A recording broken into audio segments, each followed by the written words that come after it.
Hey, get on mic just so I can check levels. Or are you just All gonna, right, are you just gonna lean in when No, I can move it closer. How about now? Talk a little more. Say something. Well, it's not quite a mop. It's not quite a puppet. But man, Okay, that's good. all right. Is this working? Just to double check. Got the papers and the trash. Well, you don't get no spending cash. Okay, yeah, I'm getting. If you don't scrap that kitchen floor, you ain't gonna rock and roll no more. Yakety yak. Don't talk back. Da, da, da, da, da, da, da. Pick up the papers. Pick up the papers. Pick up the papers. Pick up the papers. Pick up the papers. Pick up the papers and the trash. Welcome to Bad Puns and Machine Guns, the podcast where we watch and discuss every Arnold Schwarzenegger movie one at a time, and maybe the occasional surprise as well. I'm Kevin Keene. And I'm Michael Olson. And today we are doing Twins, released by Universal Pictures on December 9th, 1988, starring Arnold Schwarzenegger, Danny DeVito, Kelly Preston, Chloe Webb, Bonnie Bartlett, Trey Wilson, Marshall Bell, and David Caruso. Written by William Davies and William Osborne and Timothy Harris and Herschel Weingrod. Directed by Ivan Reitman. Yes, Twins, a lighthearted comedy about a eugenics experiment. Yeah. which successfully created a Germanic Superman. Yes. The movie does not seem at least a bit interested in exploring the troubling implications of any of that. No, I think the key word in this is comedy. Yes. I'm not sure that the subject matter, if taken on a dramatic tone, could be a very, very different movie. Yeah, Twins does a pretty good job tap dancing around it, but and we'll get into it. But there's I couldn't help, having not seen it in a while, I couldn't remember if they actually explain more than they do in that opening, and they never do. And it's just like, well, what's the purpose of this experiment? To what end? It is troubling of who and why this experiment was happening, but maybe that's for the sequel that never really happened. Well, it never really happened, but it may. We can get to that near the end. Yeah, we'll save that as well. Should we talk? You brought it up. We may as well just talk about it now. Sure. Because triplets, right?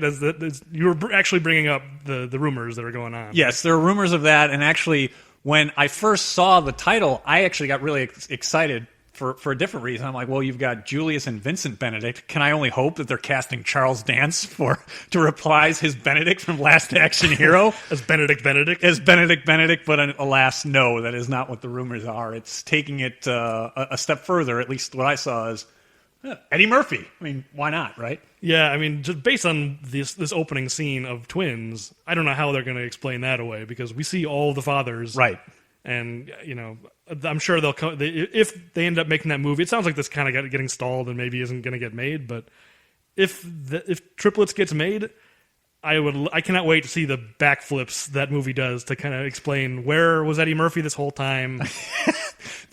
That's it. Well, he was making Beverly Hills Cop, right? Or at least one of them. No, I understood. And my guess is a line you and I like to use all the time. Oh, no problem. We just write one line of dialogue. Thank God we invented such and such. The whatever device. The whatever device. And all of a sudden, you're able to explain all that away, that you've seen all six fathers that don't really look like Eddie Murphy. It's funny you bring up that movie, because coincidentally, the director of that movie, Thank You for Smoking, appears in this movie. Yes, as does his sister. Appears in this movie as well. And I have a little bit of trivia on the sister, but there's a far more famous brother, if you will. I don't think I knew about the sister, but yes. But we definitely have some similar notes, it seems, because he's the kid later in the movie who's terribly dribbling a basketball. Yes. Find something else for Jason Reitman to do, Dad. Come on, he clearly cannot dribble that basketball. He's the worst basketball player I've ever seen. It does not look good, but you know what? Things worked out in the end. He grew up and became a pretty good writer and a pretty good director. So. Very good, I would say. But yes. So before we get to the movie, though, we were remiss in last episode because there was some Arnold Schwarzenegger related news that we forgot to talk about. Yes, a little bit of housekeeping. And it's probably old news by the time this goes up, but we need to address it because it's crazy and hilarious. And fits in perfectly, actually, with the movie that we were remiss in missing, is maybe in some ways life imitating art, that Arnold has been, I don't know if cast is the word, but selected to replace Donald Trump on the host of Celebrity Apprentice. Yes. Because the last episode we talked about a movie that was about a game show. And so Yeah, he's basically the host of he's a game show host now. Yeah, it's certainly reality TV in many ways. The Running Man is, a forerunner to reality television. So, and this movie, he becomes a successful businessman. So like it covers all bases. It's a game show about running a business. yes. So it's perfect. I am really interested to see what an Arnold Schwarzenegger hosted Celebrity Apprentice is like.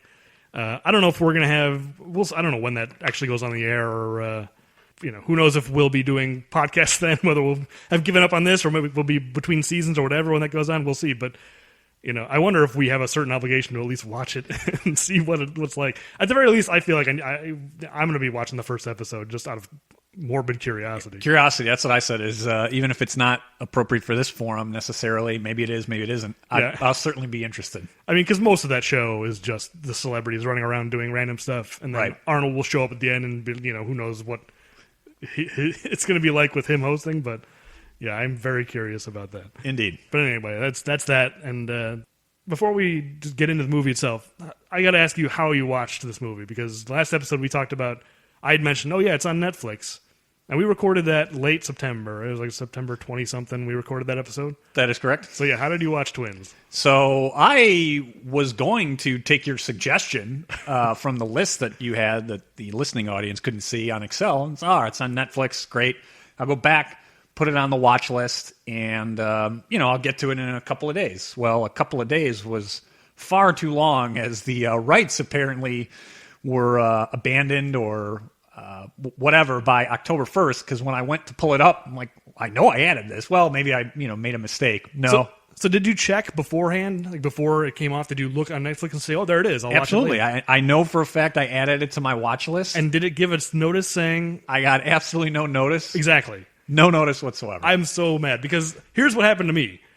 I got home from work one night, and I went like, I'll watch maybe half of it. Get your notes, sure. And then I'll watch the rest tomorrow. Guess what day I watched half of it?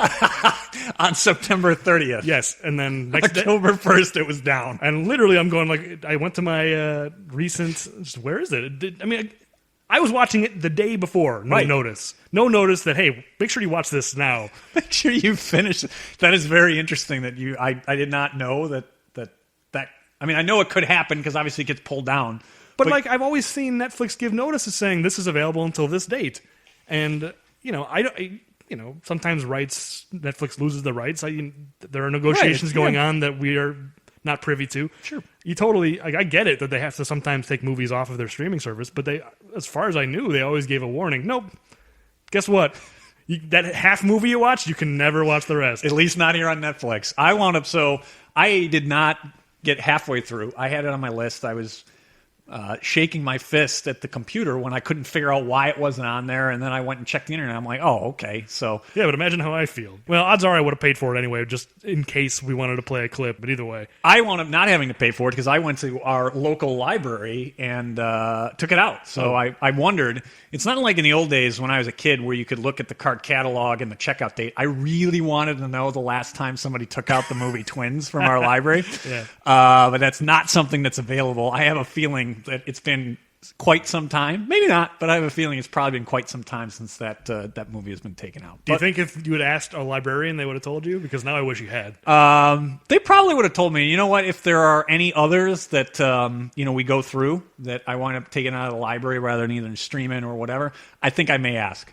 Well, especially if it's an older one, because if it's something new. No, the recent ones I would completely expect. Yeah, people that are probably... turn all the time. But this is a 1988 comedy. Something tells me that this probably isn't. I was surprised they had it. I mean, it was great that they did, since Netflix decided to pull the rug right out from under us. Yeah. But yeah, so I pulled it down, and I was trying to think. I probably haven't seen it since the late 80s or like early 90s. It's probably the last time I saw it. Yeah, I may have. I'll bet I saw it at some point, like in high school, maybe. So that's more recent than you, but not much. Yeah. Yeah, definitely. I had like very vague memories of this movie. There were a few things that I very distinctly remember. I mean, there's a few lines that are really stand out. And The one thing that I definitely did remember, and I was excited. I really feel like more characters should be named Beetroot. That is the one thing that that's a great name. I did not forget. I didn't need to look it up. I knew that there was a Beetroot McKinley in this movie. So if nothing else, Twins forever burned a character name into my head. So that was a surprise to me. I was like, that's his name, Beetroot McKinley? That's an amazing name. It is an awesome name. But the one thing I took away from it this viewing, Arnold was giving a great performance. Like, I mean this genuinely. I was really impressed by Arnold's performance. And, we're watching every one of his movies. I don't expect us to be praising, as much as we love those movies, I don't expect us to be, like, praising, or at least I don't expect myself to be praising his acting a lot. Right. He's playing against type, and he's playing this, like, really, like, not bumbling, because he's obviously, like, a super person. Right. But, he's a big dork. Yes. And that's kind of what's so funny about it, is he's this innocent, naive guy. And I don't know if he's ever played a part like that before or since, and he's great at it. Like, he's really, like surprisingly, like, sweet and kind-hearted, and, like, the opposite of the killer Arnold that we're used to. You're right. It's completely against type, and you can definitely see where this would be a movie that's, even in 1988, with a huge name, like he was, a tough movie to get made. I mean, you've got Ivan Reitman, who's directing, who obviously had a ton of success, and so maybe it was the stars and the director that were attached, but at least based on the box office, it was a huge success. So they certainly got the formula right on this one. Yeah, and I think Ivan Reitman certainly still had a lot of clout because he had done Ghostbusters in '84, and then Legal Eagles, which I've never seen, but I know it's relatively highly regarded, and I don't think it was a huge hit, but people liked it, I think. I could be wrong. I don't know much about Legal Eagles, but and then this was next. So I get this sense, because there's a story, I heard Ivan Reitman tell a story on an interview, and I tried to find it, and I couldn't find it, about how Twins got made, and I guess, like, he and his wife and Arnold's wife were all they just happened to be vacationing in the same resort at the same time. Have you heard this story or no? No, I just... And and Ivan Reitman, and this I think was like this maybe was 84, 85, my impression was. I mean, I don't remember specifics. I heard this interview years ago. And, Ivan Reitman's impression of Arnold is just as a guy who shoots guns and just kills people in a movie. And, his impression of him was as a B-movie actor, right, which he was at the time for the most part. But over the course of bumping into him all the time, he just found him really charming and funny and went like, I need to make a comedy. He wanted to work with him as a comedy. Yeah, no, that's interesting. It certainly makes sense. Yeah, and so he kind of was the one, because I think you're right, it probably was a tough movie to make, because who would think, in 1988, if you were to go to and pitch this idea, a comedy starring Arnold Schwarzenegger, where he really is the focus, he's not just like a secondary character, I mean, to a certain extent, he's the straight man, but still, that's hard to do also in a comedy. Like, he's carrying the load of the movie. Yeah, in particular, I mean, that's a good point that I hadn't thought even when I was watching it, is that he really has the tougher part, because in a comedy team like that, the straight man is the one who, if you don't have that right, it doesn't work. It doesn't. And his like reactions to the world as he like experiences it, being this sheltered guy, it's funny, but it's also very real. And I just think... I was just really impressed with Arnold's performance here, and this is not me being funny. Like, I'm just genuinely, like, I really think this maybe is Arnold's best performance. Yeah, no, and I think it's probably not just you. Some of the reason why it was successful is exactly that. Is people really enjoyed it. I mean, when I looked at the numbers on IMDb, I mean, $100 million on a comedy with it kind of its premise.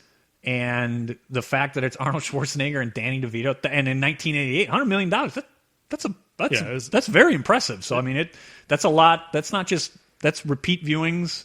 It was a smash hit. I mean, there's no question about it. And I think I read that this is the most money Arnold made on any of his movies ever, because he had like a cut of the back end or something. He had like something about his deal, the way it was structured, that he like far more than any of the Terminators, anything. He made so much money on this movie, apparently. It was so low budget. Yeah, I was going to say, it makes sense, because even though, we think it was probably tough to be made, the good news is that there's not effects, there's not stuff that would cost that much. It's more of just reputational risk that if it doesn't work for everybody involved is why, including the studio, of why it's tougher to be made. But I'm sure, too, that it's highly lucrative when it doesn't cost that much to make and you get a back-end piece of something that doesn't cost that much.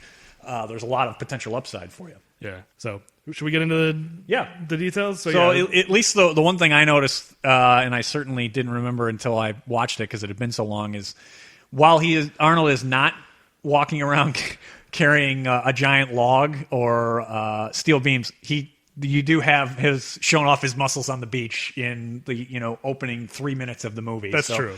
I felt like that even though he's not carrying anything, they still found a way, and it's a different director and everything. They found a way though to make sure to have Arnold flex at some point. It's a missed opportunity because he has that raft. Yes, they could have had him carrying the uninflated raft in some kind of a case or something. Yes, they totally could have kept up with the tradition that we were pitching the previous episode of. It's too bad that we couldn't go back and edit that and put something in with him just carrying something outrageously heavy for no apparent reason. Yeah. Well, the movie opens with that. We already talked about the opening voiceover explaining there was an experiment, and it's very vague about the purpose, but vague about the purpose. And what I noticed, at least in my viewing, you kind of covered it, but it was he's got 6 fathers and Roller Girl is what what I noticed. I had that same thought, and I had some things. I'm like, oh wow, you could actually make a really different movie here, but we'll just keep going with what Twins is. Yeah, the PG version. I meant to look up and I forgot if this is Heather Graham's first movie. I believe it is, and I don't think she's credited. Yeah, she doesn't have any lines. She's just there for right. that scene. I thought I had read somewhere that this was her first movie. So she in many ways will either be Roller Girl or Mercedes Lane to me. No matter how many movies I see with her, those are the 2 most impressionable Heather Graham roles. License to Drive is the other one because you're looking like you don't recognize Mercedes Lane. Oh, I didn't know she was in that. That's one I haven't seen since like '92 or something. Okay. Believe it, I've seen that more recently than I had Twins. So anyway, that's what I noticed. I noticed I hadn't thought as much as you had about the type of experiment, but the 6 fathers plus Roller Girl, I went in that direction. It paints a picture. Yes, that's for sure. Julius learns he's got a brother. The scientist, his like father, if you will. Are we to believe that Arnold's character Julius, he speaks with an Austrian accent because he was raised by this Austrian guy? Is that why that guy also has an accent? I think that was the point. They were trying to get some level of authenticity. Yeah. Okay. I thought so. I just wasn't sure. I'm like, am I imagining this? Like, because this guy has an accent. And I was like, is that Austrian or is that something else? I couldn't. Really... I mean, I'm certainly not an expert at accents, but that's what I kind of took away, and I think it also helped because you've got him in this tropical, kind of. I know it's secluded, setting. Yeah. So I think that kind of helps since he was an infant, he was taken away. This is where he'd learn his speech, especially if you don't have TV and everything else. I think they had to have the accents match up, if you will, because he doesn't, he learns the world from books. He's not learning it from. Yeah, I guess you're right. I didn't think about it, but yeah, he probably didn't have any kind of movies or TV, right? Because that's the stuff he seems kind of shocked. Yeah, whereas we know he learns. Yeah, because what is the thing later? Vince says, "Oh." He quotes Frankenstein, right? He's like, you ever see Frankenstein? He goes, I read the book. Right. So that's why I think they try. I'm not sure if that actor, that's his natural accent or not, but that's what I took is them trying to have some level of authenticity. I guess so. It just seemed like a flimsy explanation, but I guess I'll buy it. So yeah, and then we meet Vincent, Jules' twin brother. Yeah. Yes. Who is in bed with some woman. We don't learn any of the details about that situation. He's going to jump out the window. He's going to jump out the window and go about his day. Yeah, it's interesting. The rest of this movie is kind of this like parallel love story between him and Linda, right? And then Arnold and Julius and Marnie. Yeah, Marnie. Yes. Love story in quotes. It's not so much a love story as it's just like sexual attraction. There's coupling. Yeah, there's no real like emotional element to it. They just have the hots for each other, and that's the extent of it. But whatever, let's just call it a love story for simplicity's sake. Sure. So it's interesting that the movie sets up Vincent as this is how we're meeting him, and then we're supposed to care about his love story later. It's like I don't know if I necessarily buy that he's not going to keep doing this. Maybe Julius has shown him a new way, but it is not a flattering opening for Vincent. That could be. I mean, this is a broader topic, but I guess.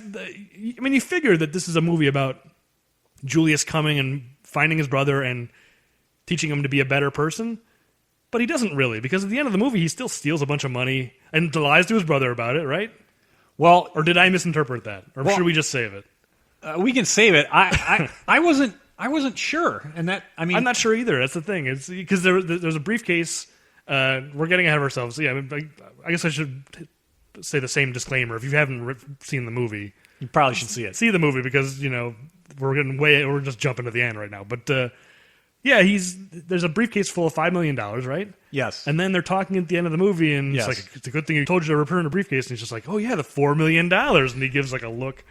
So he stole $1 million, right? That's And lied to Julius. I did not remember that from my previous viewings, but now right. when obviously taking a far closer look at this for this podcast, I was thinking to myself, I better write that down and I guess compare notes, because it was very clear many times that it was he's specifically one of Danny DeVito's most memorable scenes is when he's trying to say the words $5 million when he hears from Beetroot McKinley, my favorite character of all. Yeah, the movie time. goes out of its way to make you remember that figure. Yes. $5 million. So yes, I think you're right. I can't imagine that was just an editing mistake. That yes, I believe he stole $1 million. So I'm not really sure that Vincent really learned anything. yeah, so he's not a better person at the end of this No. movie. I mean, to a certain extent, I think it's just this is an '80s movie. It's not a happy ending unless our characters are filthy rich. I think that's part of it.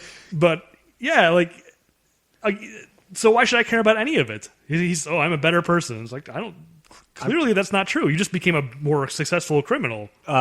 Yes, and maybe it seems like may have found the error in his ways with womanizing. Maybe you get the impression, you don't necessarily know that, but definitely he's only a better criminal with a nicer office, or at least nicer build out, because it appears to be the same office but just a nicer sign out front. And it seems it's just like a more elaborate or a more like a higher level of scam. Yes, We're like the Rand Corporation, only smarter. only smarter. What does that mean? It's just as much nonsense as your old office was.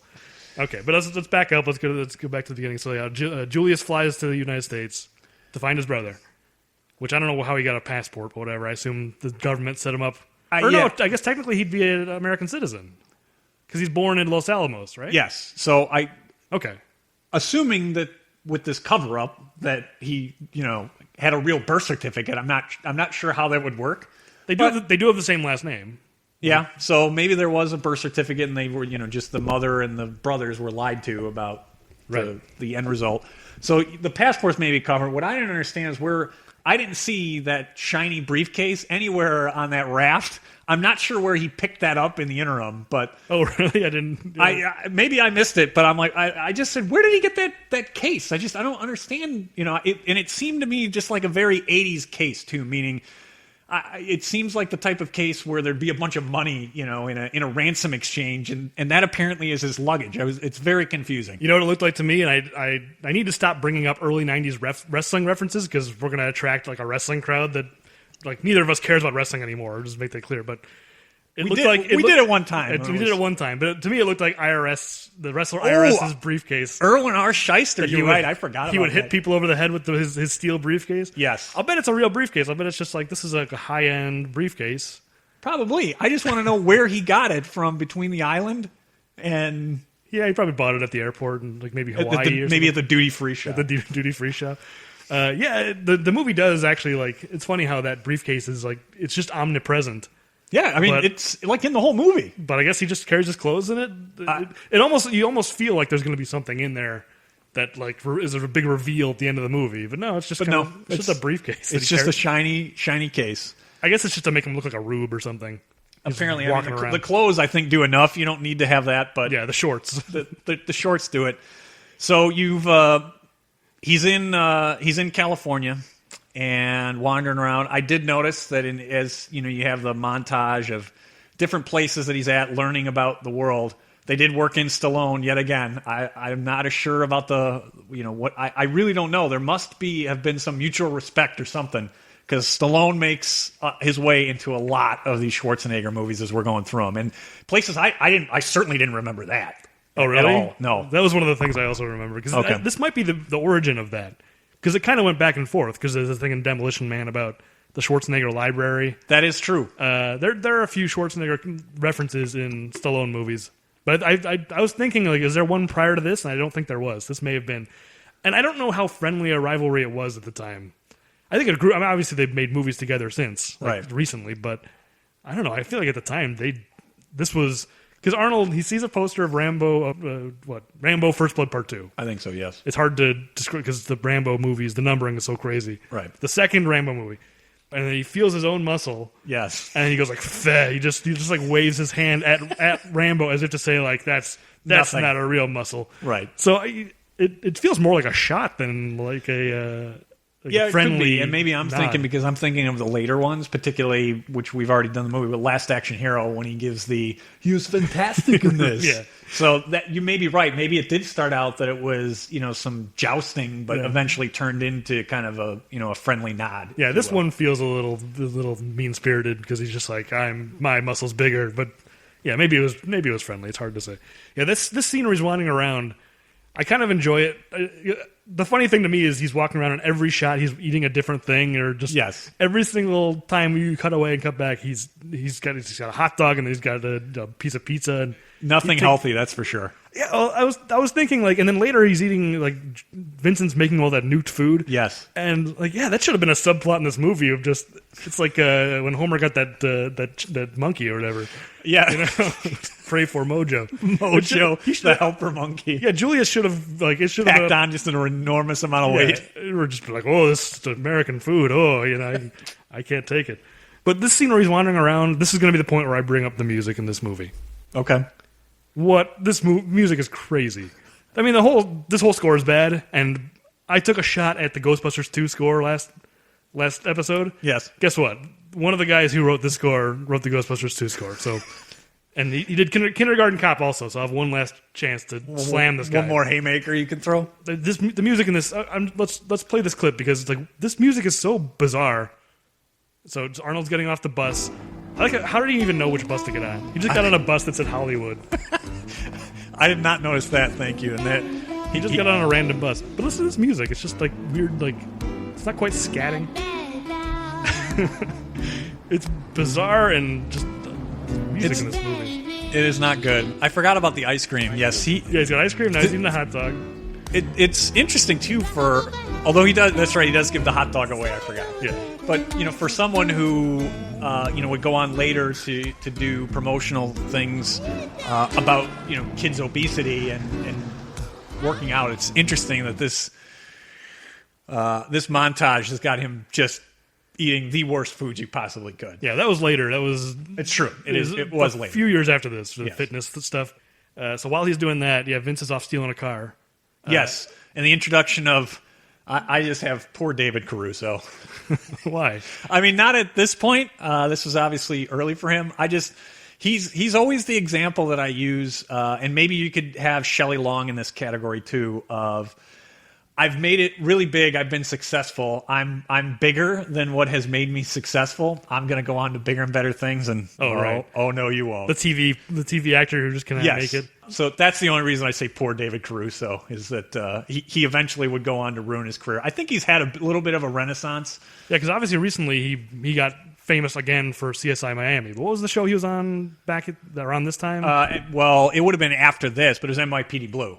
Oh, was he on NYPD Blue? Yeah, that's. Okay. I mean, that's what he became famous for. I knew it was something like that. Yeah, but Twins, like this is '88. This isn't that early in his career. I mean, it took him a while to get really famous, but he was in the first Rambo. Yeah, I guess you're that's right. like And 81. This is a relatively small part. Obviously, there's not a lot to it for him. But yeah, he's just there to kind of be Vince's buddy to help him steal a car. Yes. So Vince steals BMW, right, and sells it to some chop shop. Yes.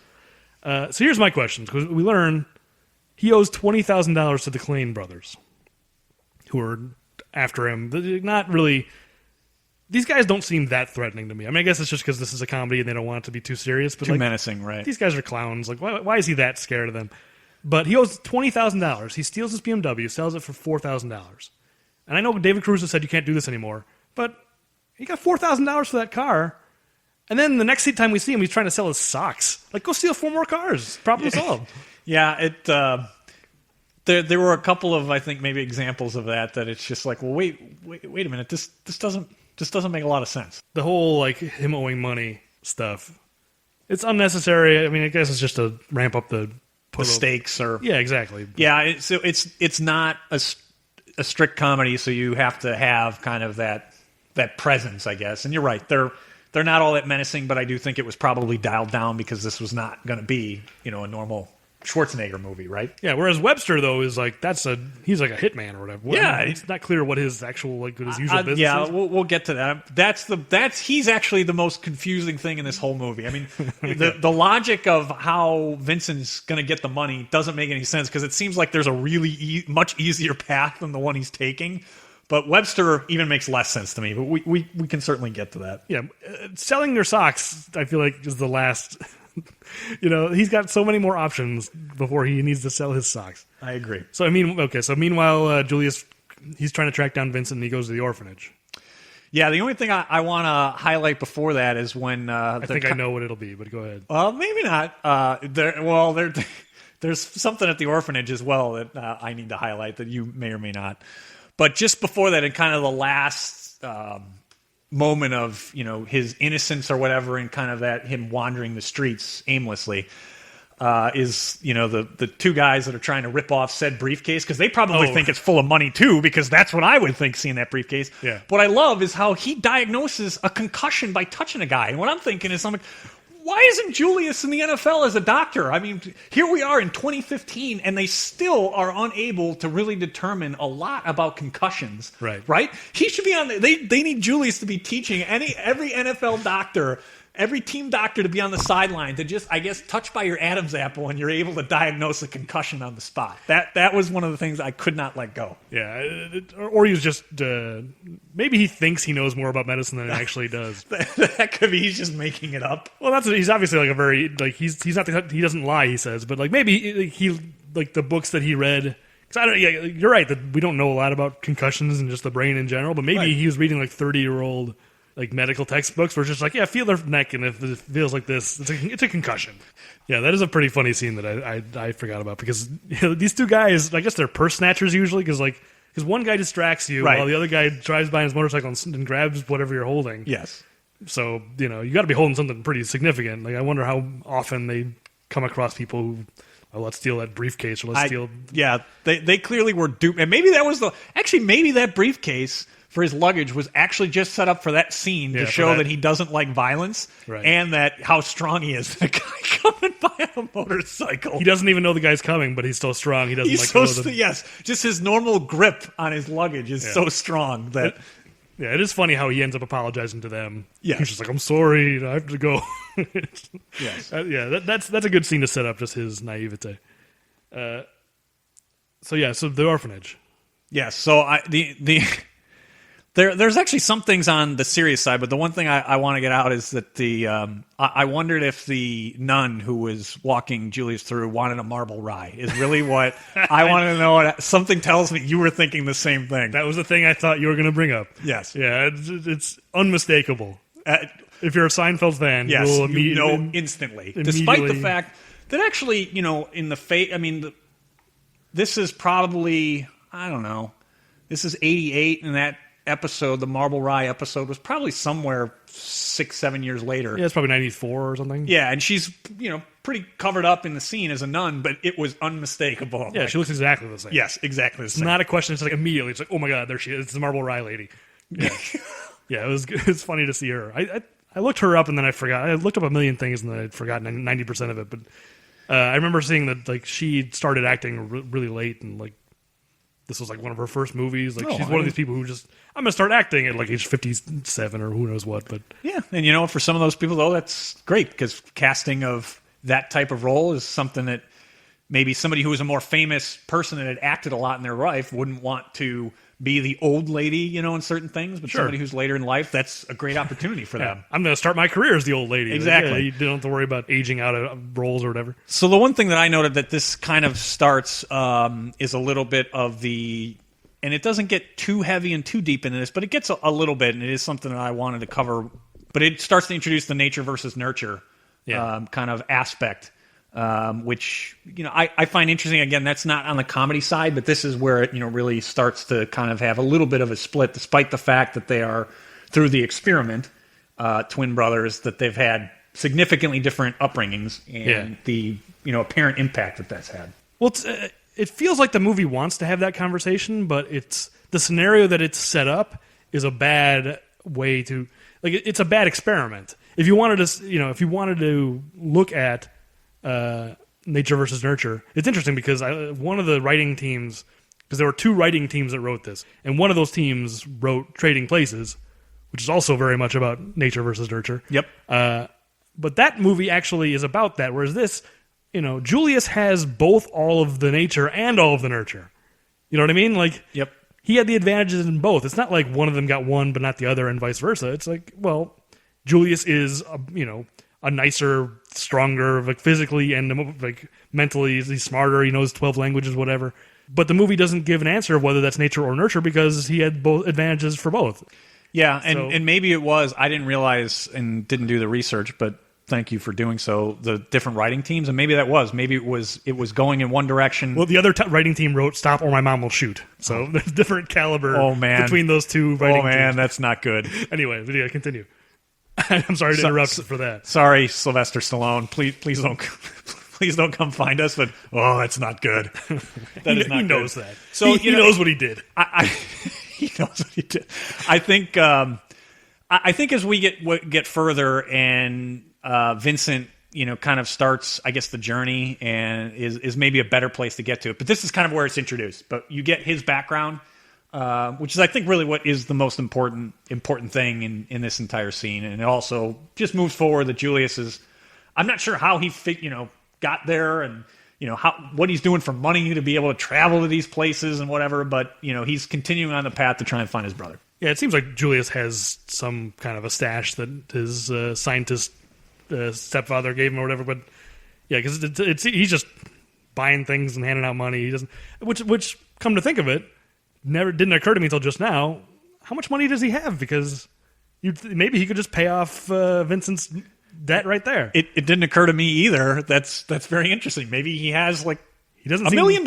Who knows? Money never seems to be an object for anything he buys, or he's buying T-shirts and hot dogs, and all through the course of this movie, he's buying things. Except for at the end of the movie where he steals a car. He doesn't have enough money to buy a car. But, yes. Well, he borrowed a car. But yeah, yes. He borrowed it. You're right. Yes. Pardon me. I feel like the point of view that this movie has as far as nature versus nurture is troubling to a certain degree. Because later in the movie, when they find they go to Los Alamos and just walk in, because apparently you can just wander into Los Alamos laboratory. But and the guy who's the head of that project tells Vincent, yeah, you're the crap. You're the genetic crap, the leftover. And the movie, I mean, Arnold kind of goes like, no, that's not true. But he's just trying to make Vincent feel better. Like, the movie never refutes that. And the movie kind of is saying, like, yeah, the reason why he's a dirtbag is because of his genetics. And that's kind of, I feel like the movie is kind of coming down on the nature side of the equation. But maybe that's just my interpretation. But it could be. And, it's interesting. You're right. I hadn't thought about it, that they give both the nurturing and the genetic. I mean, you give Arnold's character, Julius, both. I guess if you really wanted to have the debate, you would put Julius, in an unloving, uncaring home with all of the genetic advantages, and that's kind of how you would play that out. Yeah, if they had both been raised in that orphanage, not knowing they were brothers or something. Yeah, but look at that orphanage and look at what we learn about Vincent. That nun makes it sound like he was by far the worst kid who was ever come through there, and notoriously horrible. And there's this implication about him and a nun when he was 12 and all that.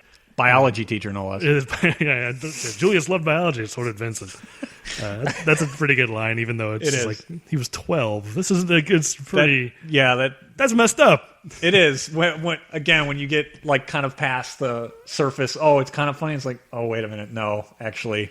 I mean, it's portrayed the nun portrays it as, it's poor sister so and so. He really disgraced her. It's like, if that really happened, she would go to prison. The nun would go to prison. Yeah, no one would blame. Vincent. So it's but it's always played as a gag. They do it later in the movie. They come back to it and make it a joke. It's just what a crazy thing. But that's something I don't think that would be written the same way today. You're probably right.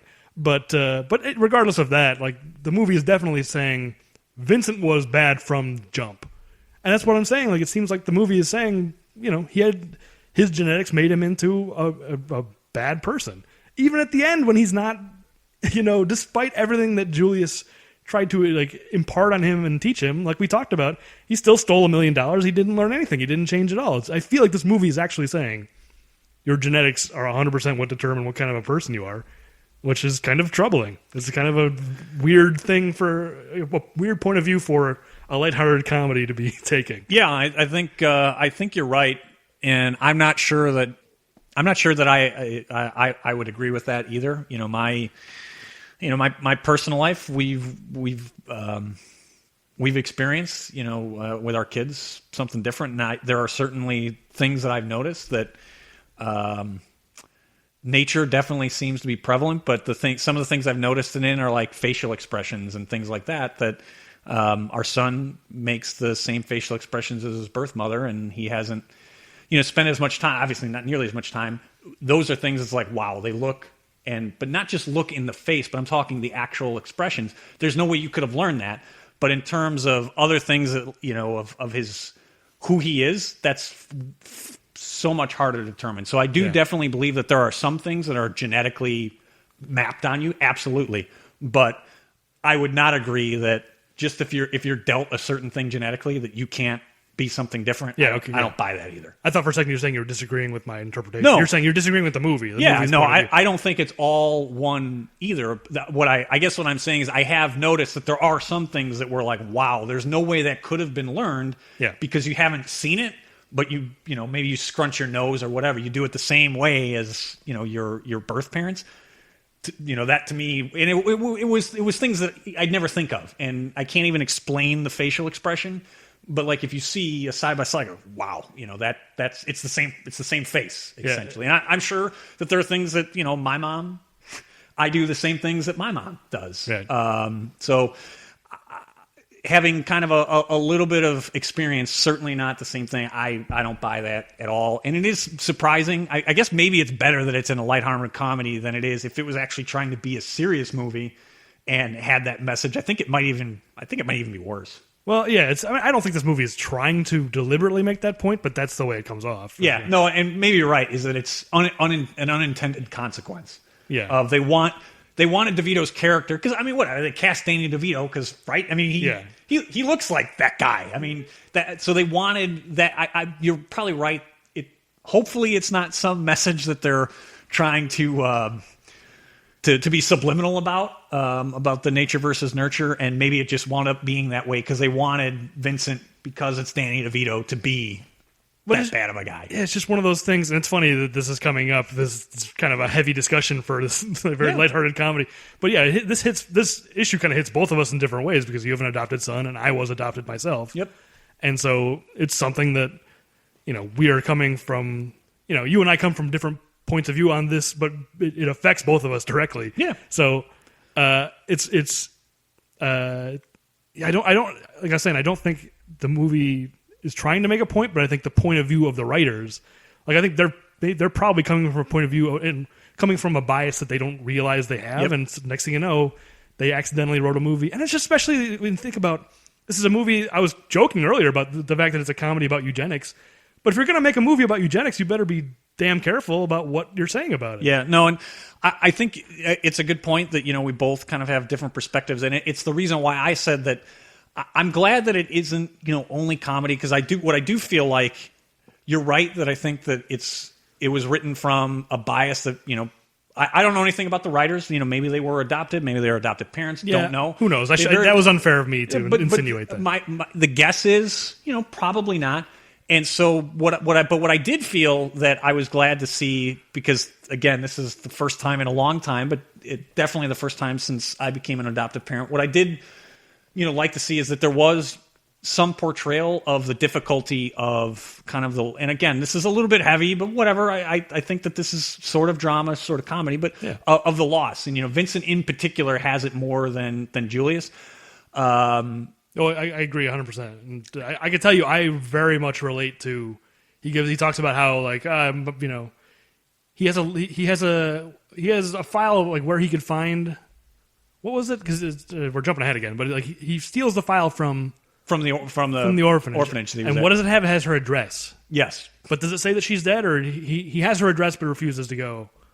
find her, right? Is that what it is? No, I thought that it said that he had an address and that she was dead and that. Well, no, he thought she was dead, but then doesn't he learn from the file? Oh, that's right. And she didn't die. That says that she abandoned him. Yes, that you're right. And so maybe that's why they do have it played up that his loss is even harder than what Julius would have. But I guess because Julius knows the truth, he just didn't know about his brother, but he knows. I mean, well, I guess he also thinks that she died, right? But he knows at least about the experiment and that, it was basically a surrogate mother situation, etc. He has more knowledge, so he doesn't. They have him not, I guess, struggle as much. Although I still think he would, and he does somewhat because he wants to find out more information. So I guess it's a long way of getting to. I'm glad this isn't a movie specifically about that stuff, but it is in some ways. So I'm glad that it wasn't just completely glossed over. And I guess the way some comedies could be, and I think the way a lot of comedies are made today, is they really, really would have downplayed that if addressed it at all. And I think that would be a disservice if you're going to have this kind of content as your backdrop for your comedy. You can't just have it slapstick type stuff because there is a certain heaviness to that. It's the movie on like an individual character level. It handles it pretty well. It handles it in a way that is pretty like deft, and it doesn't seem insensitive in any way. So it's like that stuff, the character stuff, I think this movie really nails.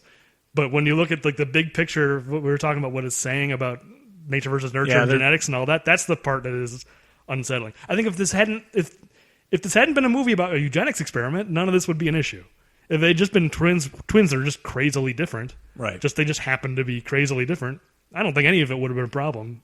I think that's really what adds the creepy context to it. Agreed. And again, without knowing what the purpose of that eugenics experiment is, it's just that's the thing that is the missing key. All they had to do was explain that. Like, why, just some kind of context. What was the purpose? Yes. So, anyway, we've been talking about this a long time. We should probably move on. But it's definitely a thing worth talking about in this movie because it's... Yeah, no, I mean, I think that's some of the most... to me, it was some of the most important content. So ultimately where we left off is, at the orphanage, kind of the key piece of information is obtained. Well, the nun tells him he's probably in a jail someplace. Yes. Look for jail. It's just like, that's coincidence. He only just went to jail. Yes, for parking tickets, no less. Yeah. Certainly not a capital crime, but apparently if they build up enough... luckily, all those Grand Theft Autos are off his record. Yeah, exactly. Nobody knows about those. Yeah, it's just the parking tickets. He's managed to keep that under wraps. So, for me, he's in jail, and it basically just sets up all right, now we need to get these two together. But this is the scene where Julius comes in and he says, I'm looking for Vincent Benedict, and the guy's like, you got him. And like Arnold's performance, this is really the scene where I started to hook in and go like, oh, Arnold is really good in this movie. Because like you can see his disappointment, but he doesn't want to look disappointed. And he's not sure if this is his brother or not. And he like all these emotions are going across his face, and you can really read them. He's actually acting in this movie. He's not just standing around shooting guns. And he goes and talks to the guy. The guy says, yeah, that's him. And he turns around and he kind of like composes himself and smiles, and then he gets excited again. This whole scene, he's so great in it. Yeah, no, and I didn't notice it as much, but you're right. In particular, I do remember the kind of change in the excitement. When he first hears from the guard, you got him.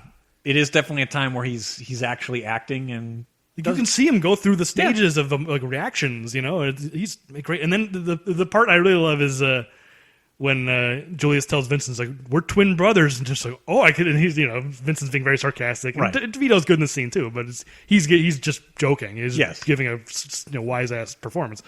But he goes, like, oh, I thought I was looking into a mirror. I was going to say, and that was one of the lines that's like, it's almost impossible to forget from the movie. When I sat down, I thought I was looking into a mirror. But Arnold, Julius's response to that is the part I love where he goes, we are not identical twins. It is, which is a funny line, but it's also Julius. He's not sure if Vincent just doesn't understand, or he suspects he's being made fun of, but he's not sure, and he's trying to give him the benefit of all that's happening at once. And man, I just think Arnold is really good. And we're not identical. I think again, it's sort of the what we said is that he gets the straight man right. Is that it's believable the way that he responds with it. Yeah, it's not just him playing dumb. Right. he's naive and he doesn't understand a lot of these things. He's like, that's slang, huh? That stuff is really funny. But he's not stupid. He's obviously the opposite. We learn he's very intelligent, and we see it later. He's very smart, and he just doesn't understand the world that he's in. He needs some world or street smarts, if you will. He just doesn't have it at that point. Yeah, but anyway, he bails him out. Spends some of that money of his. Bails him out, and yes, again, money is of no object. I wonder how much he had to post. I don't know what a parking ticket, how much you have to post to get somebody out for parking tickets, and promptly gets ditched. Yeah. Well, I should say, actually, not promptly. First, he goes and then gets the car of the impound, which I'm guessing these dollars are really adding up to $20,000 very quickly. I can tell you firsthand, my day job involves dealing with impound lots on a daily basis. And yeah, well, I mean, it was probably only impounded for a couple of days. I don't know how long the movie is insinuating he was in jail. Yeah, whatever. Say 2-3 days. Or maybe Arnold was just going from jail to jail for months. Maybe the movie just skipped over. Like we're not going to do a jail montage. Yeah, there's already been too many montages. Yeah, but a couple of days, and state laws differ. But I think California, a couple $100 to get that car out of the impound lot. So the point is that we're getting closer and closer now that we're walking through this to that $20,000 that for money of no object. It seems like this could easily be taken care of by Julius, but then again, you'd have no movie. Well, they immediately. Well, there's some things happen, but in a minute, he's going to take Julius to help him steal another car. Yeah, so that's what I was. So it leads. That leads to the next car being delivered in some awesome Hawaiian shirts, which oh right, yeah, those guys. Those guys wearing those. All I could think of was Arnold's lines in The Running Man. So I guess it's great to have a Hawaiian shirt connection between episode 2 and episode 3. Well, yeah, that's the connection. There are actually a few more connections. There are, but that's the one that I remember, and I immediately came to mind for me. I love the one guy. He puts the alarm on, which I think is supposed to be like, oh, it's the car with an alarm. Like, wow, this is fancy schmancy stuff. This is something. In 1988, it probably would have been. He hits the alarm very forcefully, and then he gives the funniest thumbs up. He's just like, yeah. He doesn't say anything, but it's just like this. Yes. Let's go. We did it. Very triumphant. It's really that thumbs up makes me laugh. So yeah, Vincent has ditched Julius. It's funny when he ditches him. Did you notice the stunt stunt driver? I did not notice the that. Worst. I mean, he's kind of ducking down so you can't see him, but the guy could not look less like Danny DeVito. He looks like the guy that Borat wrestled in that movie. Oh man, I'm gonna have to go back. I might have to go back to the library and check it out. Maybe we should find it. That's probably not worth the time. But yeah, so Vincent goes back to his office and we see what his work life is like. Yes, it's pretty sad. Although. I hope at some time I have a receptionist and she gets me Aquavelva. I have not reached that point in my career yet, but I can only hope to obtain that success. That's a really funny. His reaction is just it's so phony. It's so obviously phony. Like, how could she not understand that he is like completely being sarcastic? Aquavelva. Yeah. Like, no one would actually genuinely anyone who's reacting that way. They're come on. Yes, they're not being genuine. I think Julius might have even been able to figure that one out pretty quickly. Yeah, exactly. He figured out that he was the mirror line. Like she is his receptionist is not the sharpest tech. I wrote down all of his businesses on his window. Oh, please. Shall I read these? Okay. I believe I know. I remember Sports Agent maybe. Yeah, that's the top one. So it's Vincent Benedict Incorporated, Sports Agent, Artists Representative, Import/Export. Ooh. Automobile sales. That might be the only one that's legitimate. Well, I bet he does all these things, but just, well, I've got one thing in particular I want to talk about. But anyway, automobile sales, rental leasing, and then wholesale patio furniture, which is my favorite one. That actually is awesome. I wish I would have noticed the wholesale patio furniture. That's the best one. No, but since one of them Sports Agents, did you notice on it's another wrestling reference. I don't know how this keeps happening, but the Road Warriors poster on the wall. Yes, I did. And so I guess he represented the Road Warriors in 1988. Apparently so. Which is kind of funny. So maybe some of this, he's just obviously he probably does all of these things, but just in a really shady... Yeah, shady and probably well outside of the law. Yeah. But this is the scene I was talking about his driving stunt double, which looks terrible, but apparently I was reading when he gets thrown through this window, they didn't have a stunt double that was his size, and so Danny DeVito did that himself. Wow, that's impressive. If true. I mean, I couldn't really confirm that. I saw some trivia. I don't think it was on IMDb. It was someplace else. Maybe it was Wikipedia. But, yeah, if that's true, like it's a real stunt. He goes crashing through a window. I was going to say, I mean, that's more impressive than anything Arnold did. in this movie it is. And if so, to Danny DeVito, kudos. So it's one of the claims, because it's a good stunt. I mean, for like a physical stunt in a movie like this, that's a good stunt. I mean, if it's sugar glass or whatever, it doesn't matter. He gets thrown through a piece of glass onto the floor. So that's, I mean, we referenced Eddie Murphy to open this thing up. I got thrown through a window. I mean, that's a real stunt. Yeah, no, that's really impressive if that was actually him. So then Julius shows up to save the day, and does so very well, despite not liking violence. Well, we see he's clearly a good fighter. We see him doing his like karate or whatever. Yes, in the opening to the movie. So we get to see him in action. Yeah, putting that into action. During the fight, another thing on a wall. You only get a glimpse of it, so I wrote down what I could. It was all the other businesses on that floor. Oh, they all most of them seem equally shady. So okay, Fairfield Estate Liquidations. Walker Holistic Medicine. Oh, that's a good one. That one seems even more shady. Like, yes. Vincent isn't even the most crooked guy. No, I mean, for some reason, holistic medicine seems more legitimate today in 2015. In 1988, it seems like that was probably a weed business. You think so? You think it's more legitimate today? I don't know. For some reason, it seems like it is more now. Whatever. It could be. I don't know enough about holistic medicine, but I would not trust a holistic doctor. I'll tell you that. Okay. Then Bear Bridal Consultants. Mexem's Language School, Res Advert Novelties. I don't know what that means. Advert Novelties? I don't know either. I guess maybe it's like the big like tube man guys that blow up.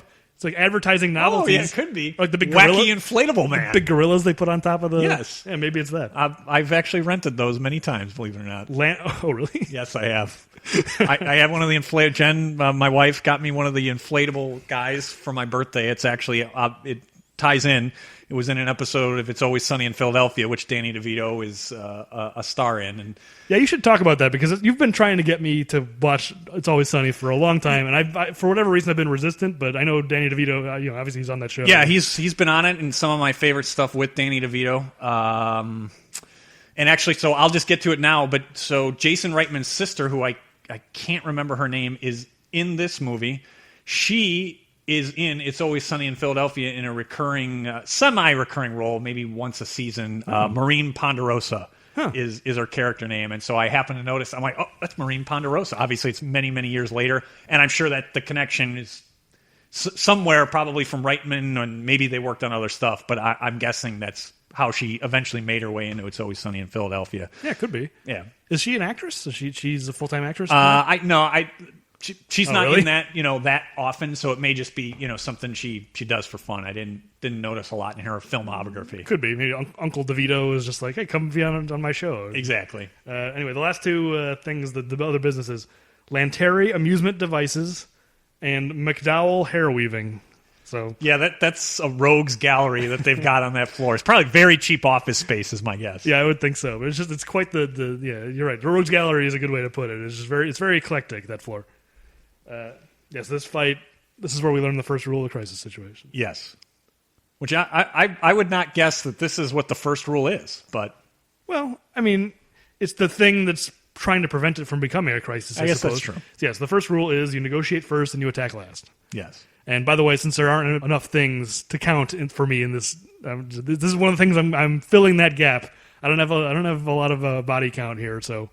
The crisis situation is gonna I'll make sure we don't miss rules of crisis situations. Any of the rules? So yeah, excellent. But if I miss it, make sure you kind of stop me and we'll go back. And this is where we get the most like blatant trailer shot where he's like, "Who are you?" And he's like, "I'm Vincent's brother." And he slides in, and DeVito goes, "We're twins." Yes. I haven't seen. I don't know what the trailer was. I guarantee you that shot was in the trailer. Like, yeah, they just shot that so that they could put it in the trailer. Yes, I agree.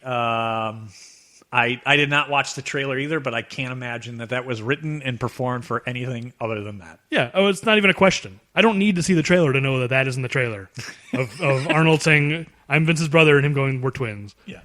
Yeah. So this is where they go outside, and he wants him to be a boxer and blah blah blah. Yes, he's going to be his manager and keep all the money because Julius doesn't like violence. So the first thing that annoys me about this scene.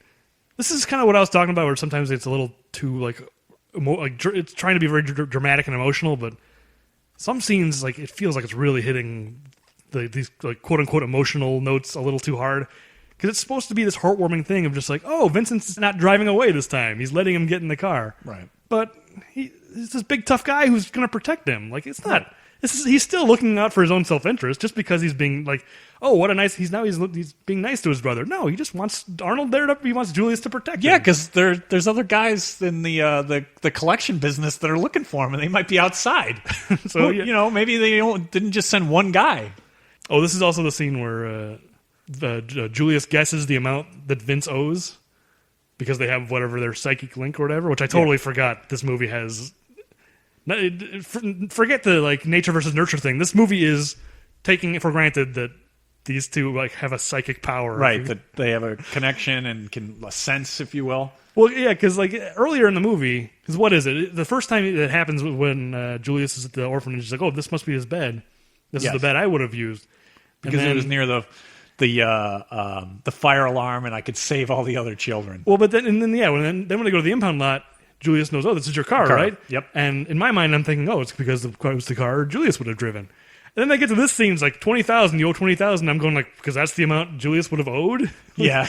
Like I'd forgotten that this whole psychic thing was there, and I'm going like, how does that? What I thought that's what the movie was trying to say. It's like, yeah, that's the amount I would have owed to a loan shark. I mean, that's the amount I would have owed to a loan shark. That's a great way to put it.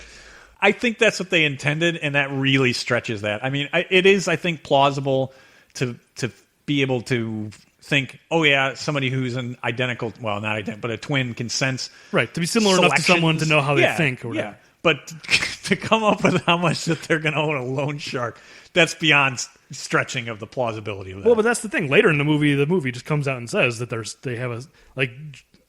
At the end of the movie, Vincent knows that Julius has arrived, and he goes back to save him. Right. That's not. There's no amount of like parallel thinking that gets you there. Like the movie is just saying they. And not only that, I almost forgot because like when Julius is looking for Vincent at the end, like remember Vincent like burns his hand, and Julius goes like, oh, he like feels his hand, like I feel a burn. You remember that? So yeah, it's the whole psychic part of this. A little bit too much. I forgot all about that. I'm just like, what are you saying, movie? What are you telling me? Where are we? Oh, Julius gets in the car and they go and steal. They're headed back, yes, because there's another opportunity. The caddy. Yeah, they go steal a caddy. They go steal it, which there's a lot that I love about this entire kind of sequence, car sequence. I didn't get my steel girder. I didn't get my log. I got a little bit. I got him flexing, but I got Arnold lifting a car. So you know what?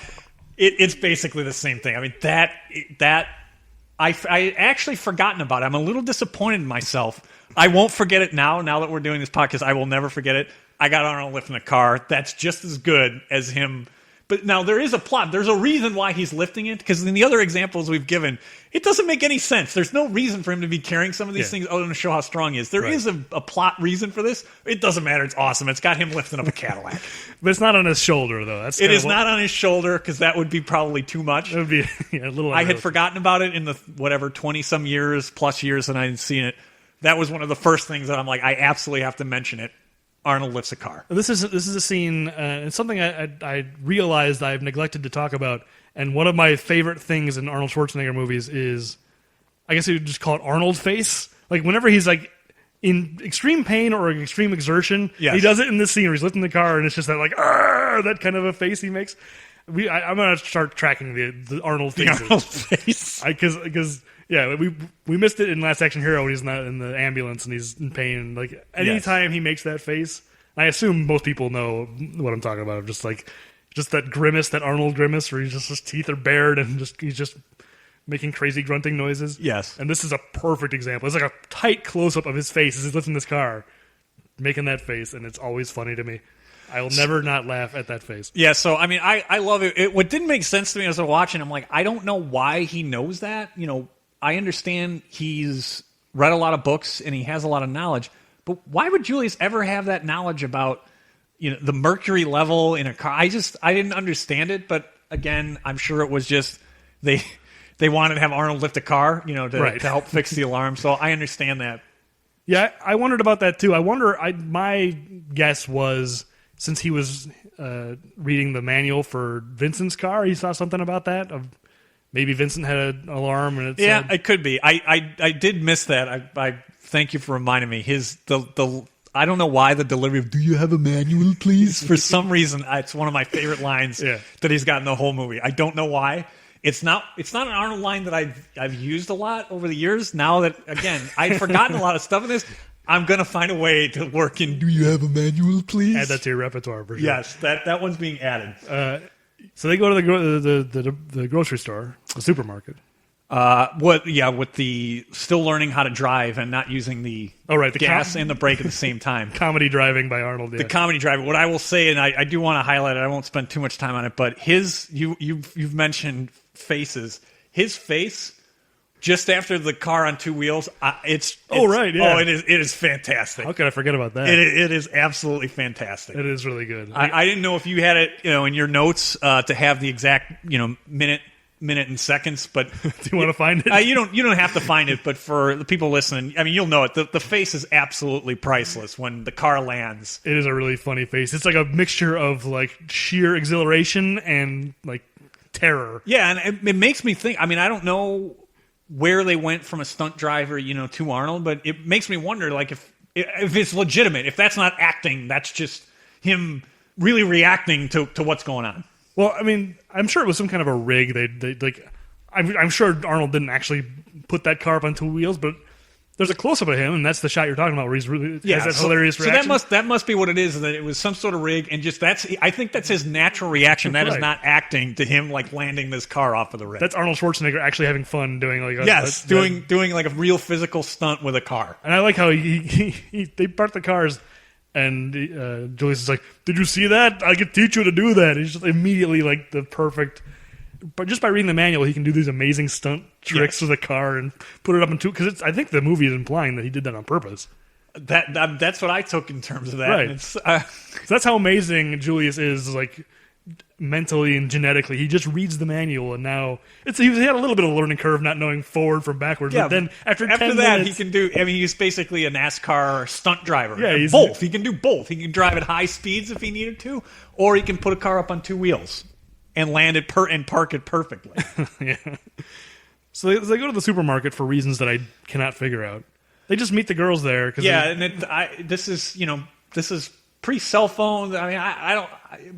Do they have mental connection with Marnie and Linda that they know? Oh, they're going to be at the grocery store, so we need to go there.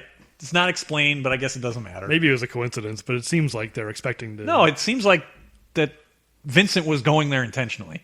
Right. To me. Yeah. So, but they don't like. But they go from here. Or no, they just go home, right? After the grocery store. They have the where they cook the nuke food. They have the encounter at the grocery store. Julius is looking through a Playboy. Yeah, that's a pretty funny scene. That's a pretty funny scene. I had no idea they had magazines like this. He's so like, again, Arnold being really like, he's playing it for comedy, but he's also really genuinely embarrassed, and like you can completely like that. Yeah, it's a really. Yeah, I took it too. They seem to go out of their way to. I didn't notice everything for Chloe Webb, but I think it's the same. But for Marnie by Kelly Preston, they wanted her in short skirts this entire movie. So I thought it was somewhat ironic or kind of funny that he's embarrassed and reading Playboy, and while she's certainly clothed, I mean. They at least in terms of leg, they show a lot in just about every one of her scenes, and I think this is PG. That's a good question. I think it's PG, and so for a PG movie, there's a lot of skin with Kelly Preston. They're really pushing it, both with the rating, even if it's PG-13. But I mean, she looks fantastic in this movie. Yeah, so like, hey, but but regardless, like, I know. Just going to the supermarket. Yeah, she's wearing. It's borderline not believable that she'd be wearing an outfit like that just to go to the supermarket. Right. And so the premise for them is they were there, I think, shopping to make Vincent a birthday cake is what I think they're ultimately there for. They have their. Yeah, I didn't make that connection because later they show up with a cake. Yeah, she's buying stuff. I just don't understand how Vincent knew to go there. It doesn't really matter. This is how you introduce Marnie and Julius to begin that kind of connection. It's the meet cute for this. Yes, for the two of them. So then you're right. They head back to Vincent's house. You get them kind of having the I like nuked food and the dinner, and they're again going through some of the same motions, getting ready and the way that they eat and So it's really hammering home of that they're twins and that they, even though they didn't grow up together, they have the same mannerisms, if you will.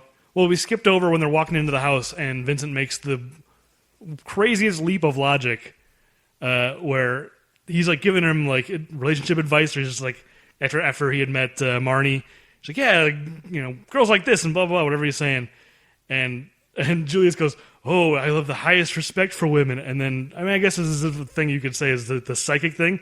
But based on that one thing he says, just based on the fact that he says, I have the highest respect for women, and he turns around and goes, you're a virgin. It's like, that's the... Oh, that's how he made... That's how he makes the connection.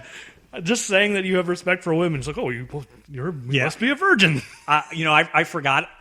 I didn't notice that. I can lot tell you is made of his virginity in this movie. It's like crazy. Yeah, that's one of the things I 100% forgot. I'm just like, there's a whole subplot about his virginity. You're right, and what I'd say is that is definitely a line that in 1988 it might have been written. Today that line would not have been written. There's no way you'd make the connection. From that leap from one to the other. Okay. Yeah, that leap. But I mean, I think, and maybe it's just a more recent phenomenon. But to make the connection that if you have respect for women, that means that I'm not sure that if you did write that line today, I think there would be a lot of criticism. Well, that's what I was saying. Like, I think maybe the movie is just they have this psychic link, and this is just a moment when whatever that wire gets connected or whatever. Yeah. But it's a very strange moment. So the way, you know, this, unless you had something, the way this scene ends, I don't quite understand. Well, I have a note here that just says science oven, so just for you. Thank you very much. I still, yes, that is for those that may not know, that is a reference to a movie we went and saw together that I still really like, American Hustle, David O. Russell movie. If I took nothing away from that movie, the microwave in my house will never be anything other than a science oven. That's a thing that has started to infect my life, of you refusing to call a microwave a microwave, just calling it a science oven. Yes. I've started finding myself just in my brain doing that as well. So to this day, I love that. We're a little off topic about Christian Bale's character. Not only does he call it a science oven, but he wants that science oven. It's one of my favorite Christian Bale scenes of all time. Is his distraught when it's been destroyed, and he specifically he really wants that one. Yeah, that was a gift. Anyway, I'm not sure if it's an explosive device, a shotgun. I don't know how this threat comes in through the window, but the kind of the action. Oh, right, yeah. And stakes are raised again that another, threat from the loan sharks. Well, I have a note here saying for someone who owes as much money as he does, he's very quick to answer his phone. That's a good point, yes. I remember when I was out of work, and I was afraid of Comcast calling me. Like, forget a loan shark. I didn't want to answer my phone because I didn't want to deal with Comcast yelling at me. Yes. You didn't pay your bill. Like, he's $20,000 in debt, immediately picks up the phone.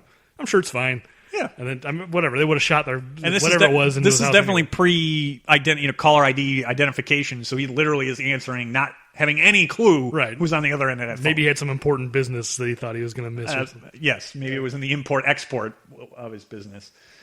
So then here's where it starts to pick up, and we get Webster coming back. So the action, kind of components taking over. Yeah, at some point he went and tried to pick up the car. Like, at some point in between scenes. Yes, he went to go pick it up. And it was missing. And it was missing. And then he goes back to whatever that office is. He tracks down his clients. Here's what makes no sense to me. I don't understand this. So he allegedly is paid to deliver this car. Right. Okay. So can you, or rhetorically, anybody explain to me how his reputation with his clients... They've seen his face, so he kills the two Hawaiian shirt guys. How is that good for his business? He's very upset that the car's not there and that his reputation is on the line. Wait a minute, you just gunned down your clients in cold blood. How is that good for his business? Well, I mean, he's the one. Okay, I think we can probably work our way through this because I need to hear this. Well, I don't think Beetroot McKinley knows about those two guys. Right? Because he's the one who's buying the merchandise. He's buying it. Webster is the go-between. He's the one who made the deal with Beetroot. Those two guys don't know who it's being sold to. So Webster is the one on the hook for the merchandise. And if he can't provide it, presumably because Beetroot's going to pay Webster $5 million for the thing in the trunk. So presumably Webster had to pay those guys or something. Or someone had to... Because it's like, what is Webster going to do with the money? Does he have to take it back to those guys, or does That's he keep what I it, thought. That's the reason it doesn't. I mean, it doesn't make any sense because his fee can't be $5 million, right? I'm assuming that the $5 million he's got to take that money to somebody. He's got to take it to somebody. I mean, he clearly gets paid some dollar amount. Right. But in the end, I mean, we're skipping ahead, but whatever. But he kills Beetroot too. So my point is even if you're right on this, he literally on both ends of the transaction. How can his reputation be intact when he would have killed both? And I guess, assumingly, he would have stolen the $5 million. Well, maybe he just does this all the time, and the reason why his reputation is still spotless is because he kills There's everybody. no survivors. Right. That could be.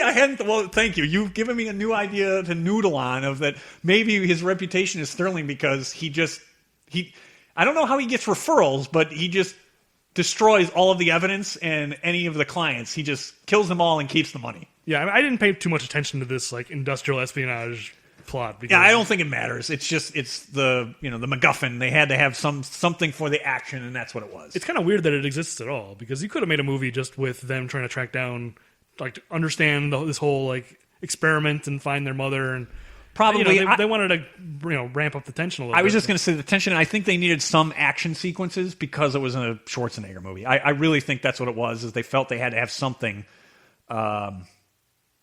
something with guns. And again, the podcast is bad puns and machine guns, right? So I guess Right. we'd be a little remiss if there wasn't some sort of guns in this movie. You got your gun quota for an Arnold Schwarzenegger Exactly. movie they have to fill. Exactly. So I don't know if on this one you were completely taking a break, but the clients would be. Yeah, they're 1 and 2. I'm still counting. Don't worry. It's just very few. So that's body count 1 and 2 for sure. And ones I don't. You may have given me a little bit of an explanation that I'll think about, but I'm still not sure I believe this Webster story. I wouldn't call that an explanation. I'm just trying to logic through it. So then what happens? Oh, so then this is where Julius he gets the address from Vincent's file. Vincent says, I stole the file, and Julius says, he goes to the address on the file, right? Yeah, he goes for a jog, and for some reason he's not wearing a long sleeve shirt, but he's wearing like a button down shirt, short sleeve, but button down shirt on a jog. Which, yeah, he's sweating like a pig when yes, he gets it. Maybe Schwarzenegger wanted to be authentic, and he really went for like a mile jog while he was. But so much for those amazing genetics, you wouldn't think he would just be soaked with sweat. Yes. Well, that's the other thing I thought about talking about Jason Reitman. This is where he shows up dribbling that basketball. Poorly. But yeah, poorly. That's the thing. Like, his grandfather is one of these guys who's supposed to be like this amazing, genetically amazing guy. Apparently, the coordination didn't make it down to Jason Reitman. They didn't say, although maybe it was. I can't remember if he was supposed to be the NFL player. If he was, then that really is bad. Although basketball and football are different, but there's still athletic ability needed for both. Athletic ability, coordination. Yes. That kid did not inherit those genes. No. So yeah, and this is where Vincent finds the tape in the caddy. Yes. I assume he's going to sell it to that same guy, and on the way he's just like, let me listen to this tape. Yeah, now thinking about it, talking out loud, he listens to the tape, but that tape gives instructions. So Webster didn't know what he was doing, so that he is just right. Yeah, that's a clue. Yeah, he is just a go-between. I'm telling you, this Webster thing, they did not work this out very well. But yeah, so the instructions are, this is where he learns, Vincent learns that there's something more to the car that he stole, and that it has additional value. Yeah, but he doesn't check the trunk right away. That's the weird part of it, because the tape specifically says like the merchandise in the trunk. Just take it to whatever. Could be drugs. I mean, it could be all kinds of different stuff. Well, no, but presumably, I think when he calls Beetroot, and there's that negotiation where there's the mix up about 1,000 million, right? Yes. He needs 20,000. He's like 20. I want 20, and Beetroot goes crazy. Yes. And he's like, 5. I can do better than 5. If you can do better than 5, go. If you can do better than $5 million. Beetroot is so awesome. He's a great character. Yes, a great character with a great name. Yes. Yeah, but like, so he must think he's selling this car, right? Because if he thinks 20,000 versus 5 or whatever, he doesn't look in the trunk until after that conversation. No. Even though the tape says merchandise in the trunk, maybe he just didn't hear it or whatever. But yeah, it would make sense that you'd look, because you would be able to then deduce that there's far more, something of greater value than just the blue book on a Cadillac. Yeah. So anyway, yeah. So he learns that thing in the trunk's worth $5 million. He's going to drive it to is it Houston or Dallas? Houston, I believe. And he's just gonna. He tries to sneak away, and the girls show up with that cake and box him in. Yep, which is box him in again. Timing. They're both. The This time it makes more sense why they'd be dressed up because they are coming over with a cake. You know, I guess I should note that the only thing I knew Chloe Webb in from before this was Sid and Nancy. I don't know if she did other stuff, but immediately I remember like, oh, even though Gary Oldman went on to, you know, a much longer and I think more illustrious career, I did remember her from Sid and Nancy. I've never seen that. I knew she did that before this, but I've never seen it. So it was definitely a movie I liked, and I remembered her from it. But I know her. What I know her from is Ghostbusters 2. Where she's she gets taken up to the Holiday Inn in Paramus. Yes. By the way, listeners, in case you can't tell, we're both big Ghostbusters fans. It's come up like every episode. Yes. Ghostbusters 2 more than the original. Sadly, Ghostbusters 2 more than the original. Yeah, but at least it's appropriate in talking about twins and Ivan Reitman. Yeah, now it is actually appropriate to have a discussion on Ghostbusters. It was his next movie, and she just shows up for a little one scene part. But she's really funny in that movie. One of the few highlights in that movie. So they have the cake, and as you said, they box him in, and he desperately wants to get out of there because he was again going to ditch. Yeah, he says, go take a shower. Like, for a guy who was abandoned, he's so quick to abandon his own family. That's a good point. That probably isn't true for as much as it bothers him. You would think that character would not be so quick, especially somebody who now he knows he's his brother. Right. And he has a connection with that. I know he desperately wants the money, but and also you'd think if you just lie to him, you'd think you'd want your brother with all these muscles, right, to go with you on delivering this thing worth $5 million. Yeah, for some protection. Just outside of the emotional thing that you wouldn't expect him to so quickly abandon his brother, of how upset he is about abandonment. You'd think just practically you'd want him along for the ride. Just lie to him and say you're just going on a road trip. Yeah, I mean, I kind of buy it in the sense that like maybe his just greed is getting the better of him. He's literally just got dollars in his eyes. He's not thinking about anything else. But it is strange. So it winds up becoming a group trip. Yeah, but I want to talk about this cake before we move on, because this cake is an amazing monstrosity of a thing. It's got so much... okay, I wrote down all the things on the cake because it's so crazy. This is how deep into minutia I'm getting at this point. Okay, so there's candles, gold coins, palm trees, dinosaurs, jelly beans, and a guy in a motorcycle. If there's any theme to that, I can't make sense. There's no theme, and it sounds like something that my 5-year-old, that'd be the cake he would think was awesome, and it would be awesome for him, but... It's kind of an awesome cake. Yes, but not... I might think that's an awesome cake. Not for whatever age Danny DeVito is supposed to be. I'm not sure if it says on the cake, if you have it there, of how whatever age he is, would not be an awesome cake for him at that point in his life. Yeah. So this is when Marnie walks up in on Arnold singing Yakety Yak for the second time. Yes. He's really taken a shine to that song, apparently. Or it was something that the movie could clear very cheaply, one or the other. But it is pretty funny. I kind of want to play this one, because the first one is just him on the airplane, in his own world and headphones. Yeah, but Arnold is really belting it out on this one in a way that I think is just hilarious. Like, even more so. It's funny because they repeat this joke, and it's somehow funnier the second time. In looking at the scene, though, as you're trying to pull it up, while they are coming over to deliver a birthday cake, and I don't know if maybe their intention is to go out to dinner, but they're actually, Marnie and her sister are really dressed up in terms of the dresses they're wearing. So maybe the intention is to take them out to dinner as a surprise. They don't say it, but if not, if they were just coming over to deliver a birthday cake, they're way overdressed. Yeah, I mean, maybe they're just trying to. They're both trying to impress. You could definitely see where Marnie is definitely trying to impress Julius. That could be. Maybe you're right. Well, and they end up going on a road trip. These are just the clothes they end up taking on the road trip. But anyway, take out your papers and your trash, or you don't get no spending cash. If you don't scrap the kitchen floor, the way when he comes out, You ain't gonna rock and roll no more. Yakety yak, yakety yak. Don't talk back. Marnie. he's so going for it. He's owning it without a doubt. He's really, really belting it. He's pointing, and it's so funny. And then she's very she just barges into his bedroom, I guess. It's very presumptuous. Very much so. This is the thing, though. Their romance or whatever. It's like I was saying before. It's purely based on she walks in on him half naked. She's not wearing a lot of clothes most of it. When he gets in the car in a second, he's just does that he just looks her up and down, her legs, it's purely physical. Yeah, it's physical lust. But that said, and there's no we don't learn if they have anything in common. We don't learn anything about her really, but at the same time, like Arnold and Kelly Preston do kind of have a lot of chemistry in a way that is it was believable. It works pretty well despite the fact that it's so thin. Like their chemistry makes it work, which is it's interesting because Arnold doesn't get a lot of like love interest. I was just going to say, when he does it's like the Running Man, where it's just like, well, they'll kiss at the end because why it's not? like bolted on, tacked on. So this relationship was kind of also outside of the archetype for him. Yeah. So they're going to go on a road trip together. They all learn. Julius and Marnie don't know about the thing in the trunk. They just think they're going on a road trip, but whatever. Before we go on the road trip, Vince's neighbor comes by, and she says, don't sleep with that man, blah, blah, blah, whatever she says. Don't lend him any money. Yeah, and I need a ruling, because Vincent, Linda's like, who is that? And Vincent goes, I cleaned her pipes once. Is that innuendo? I assume it is. And then B, is that a pun? It's definitely innuendo. Okay. Pun, yes or no? I'm right in the middle on this.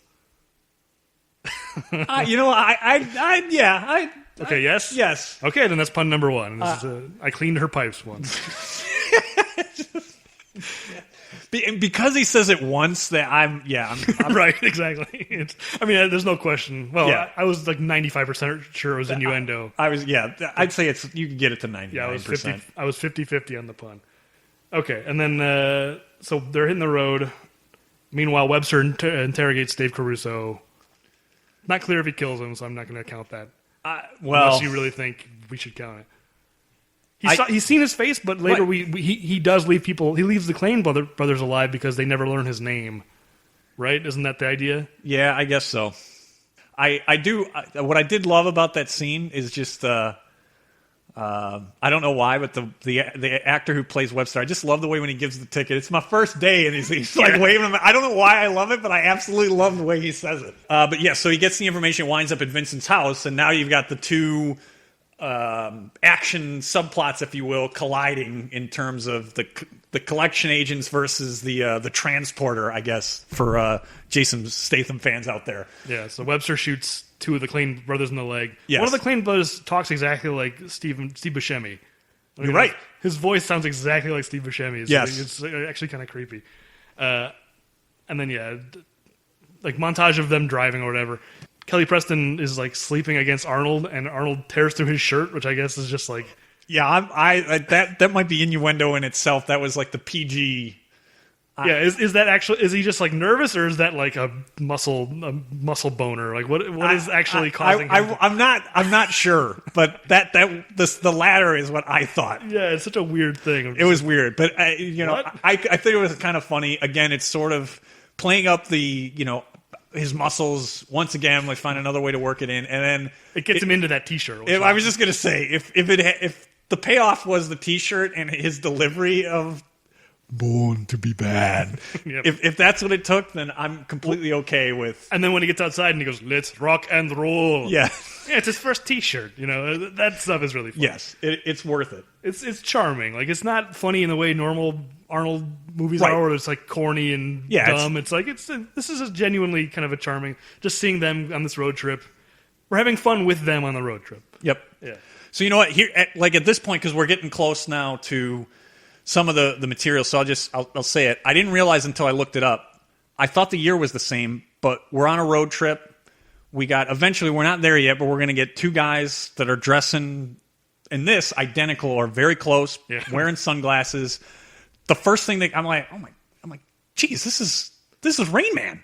And then, sure enough, when I looked up, these movies came out 1 week from one another, believe it or not. Wow. The Rain Man. So, I won't spend too much time on it.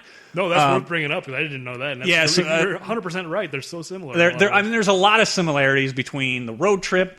As I said, there's just a lot of similarities. And when I got to them dressing alike, that's actually when it hit me. But then when I went back and looked, I'm like, I should go look. I'm 99% sure it was 1988. So I wanted to see if maybe one of the two movie production times are pretty long, but I wondered if one influenced one another, but they couldn't have because literally the movies came out within a week of each other. Well, yeah, but these things happen behind the scenes. It takes years. Like that happens all the time. Deep Impact, Armageddon, and stuff like that, where similar movies come out because a writer will pitch it to one studio, they'll reject it, and then go like, "Oh, let's just make it without him." Yeah, they just didn't want to pay that guy, and so that guy sells it to another studio. Suddenly, two studios are making basically the same movie. It could be. I mean, look, there's a lot of plot differences here, obviously, but Right. you know, they're brothers that are coming together. There's just a lot of similarities. Two brothers who find each other, and you know, one of them. They didn't know about each other. I mean, so in Rain Man, Tom Cruise knew. Well, no, I don't think he knows that he has a brother. He just knows. At the very least, they're long. I don't remember the details, but they certainly don't have contact. Oh no, with they each don't have a other. relationship, and he has to go find him. I mean, Right. there's a lot of similarities, and so I just want, now that I've got it, I wanted to get out there that when I looked it up, I was shocked that they literally came out a week from one another. No, that's a fantastic thing to bring Yeah. up because you're right. It's crazy how similar they are in a lot of ways. But in Rain Man, they don't go to Los Alamos and the laboratory and find the doctor who created them. So No. at the very least, that's different. That's where we are now. The fact that, again, they can just walk into Los Alamos. They could just walk in, and that, you know, I would expect to. I mean, I know there were security guards, but I don't know. I guess I envision security there being like SWAT, you know, would show up that's, you know, fully armored, and he kicks the door off its hinges, and it's just two guys that look like that they're patrolling, you know, the Galleria Mall in Terminator 2. I mean, Well, the fact that they get to his door in the first place of like, he's the one who's got to kick them out. It's like, well, how'd they even get this far? Yes. Like, you'd think someone would buzz him and be like, there's two people to see you. And he'd be like, no, send him away.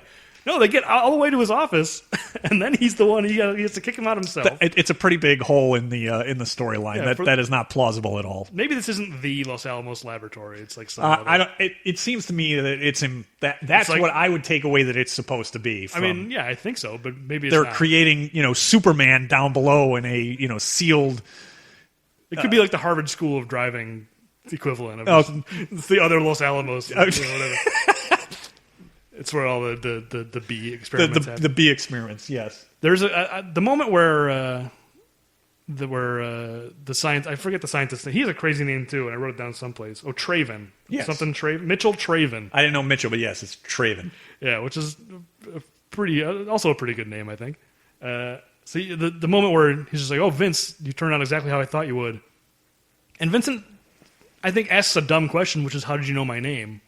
You should know how he knows your name by now. It's clear what happened here, Right. But then where he says, "I named you," and there's a shot of kind of Danny DeVito reacting. I think that's a pretty good moment of just like, "I named you." That's a good, Yeah, it's it's a well written scene there. I think so, and maybe, I don't know if, you know, closure is the right word, but I do think that it is well written, that his kind of realization in there, that I guess it's plausible. It's like, it's believable. I think that's some of the his abandonment issues and search. I do think that is important to have in the movie, and it's, you know, steering it back, and whatever. This kind of is part of the serious, you know, portion of the movie, and so it steers it, you know, back in that, and they learn a bit of information. Yeah. Somewhat with a door coming off of his hinges, and Arnold also, you know, they needed to work in his line, and this was the appropriate time to work it in. Yeah, and well done too. This Yep. is one of the better uses of "I'll be back." Yes. because they get the address of their mother from him. Yes. Says, "If you're lying, I'll be back." It's very few movies work it into the story as seamlessly as this. Yes, it is a good usage of it. Yeah. So then the road trip is, you know, going to take an additional detour now that they have that information. Yeah, and then they go suit shopping. This is where they get these suits. Yep, and so it was a little early, but that's really what I wanted to cover. Is the similarities in Rain Man were striking when I really thought about it. Well, here's the note I took about that suit scene where they come out and they're wearing identical suits, and Julius is just like, "Oh, do I look cool now?" And it's like, "Yeah, you look cool." I don't care, even if you take for granted that suit is cool, which I'm not sure, like tan suit, I don't know if I'm really into that, but regardless, let's just take for granted that's a really cool suit. If you're wearing the exact same thing as someone next to you, it ceases to be a cool suit. I can't disagree. Okay. So then there's this, they go out dancing or whatever? Yeah, the only thing I really took away, you know, from this is, I think it's supposed to be a country western bar, and if so, they're clearly, I don't know why that's the venue that they picked, because none of them are dressed to be in a country western bar. No. I mean, they're in the Southwest. I guess maybe they're in Texas by now or whatever. Yeah, so. I hadn't thought about that. Is that, yeah, maybe they're there and those are the only options. So yeah, I guess they wouldn't have packed for the occasion. You're probably right. But they have this very choreographed dance. Yes. They've even choreographed their like pelvic thrusts. Yes. Where did they have time to work out this? I guess because they have this connection is... Yeah. And then the Klain brothers show up. Yeah, how? I think we've... of all the movies we've watched so far, this might be the least believable thing in any of them. Running Man, there are things that are more like nothing in Running Man. You can logic. You're right. You can try and convince I had this too. I just don't... How? They try to justify it as saying, like, Marnie's just like, oh, I told our boss at work that we're leaving. Oh, by the way, we're fired, which I thought was kind of, like, very cavalier about getting her sister fired. Neither one of them seemed to be very responsible. But then, yeah, I guess the Klain brothers found out from there, but she didn't give her boss their whole itinerary, right? Well, that's what I was going to say, to know exactly where to find them. Yeah, even if they had the city, it's a big place, right? I mean, That's what I'm saying. Like it's pretty implausible. It's the least believable thing in all three of these movies we've done. Yes. So far. Here's the only thing that I will say that I was excited to see is that Sven apparently found his steroids because he was one of the cousins that was brought along. That was the thing I was saying was a connection. There's that guy, Sven. And as we go forward, we're going to need to keep an eye out for Sven because I'll bet he appears even more. He probably does. Yeah, so he plays one of their cousins or whatever, right? Yes, when they bring in some extra muscle, correct. Yeah, he doesn't have a line or anything. And then, what was I going to bring up? Oh, I was talking about the connections to the Running Man. The guy who played the brainy guy who was trying to steal all the codes. Right. He's Beetroot's assistant. Yes, I did notice he's a tough guy in this movie. He's Beetroot's muscle. Although he's not a very muscly guy, so Beetroot did not hire the right muscle. So you're picking the next movie, so I'd be curious to see if we have any more. Not that you need to make that a criteria, but like it's interesting how we had Toru Tanaka as our link previously, and now we have those two guys. So, yeah, and there's a fight, but whatever. And this is where we learn the second rule of a crisis situation. Yes. Which seems they've got a gun to they're pointing a gun at the girls. And the second rule of a crisis situation is if you choose to bluff, you must be prepared to have your bluff called. Seems like a bad thing for him to be saying in this moment. Yeah, because it seems like he's saying, go for it. Yeah. I'm calling your bluff. Yes. It's crazy. It's a crazy thing. And also, it's pretty cavalier. It doesn't seem like a good rule for a crisis situation in general. The first rule is all about de-escalating. This rule is all about escalating a crisis. Guess what? I'm going to call every bluff. Like that doesn't seem like a good rule. I couldn't agree more. I want to know where these rules came from. Who wrote the rules? We get no backstory on these rules. Yeah. So yeah, you got the action sequence, little fisticuffs. Even the extra muscle in Sven didn't pay off. Yeah, and Vincent gets a couple shots in. Yes. Arnold gets to deliver the line back to him.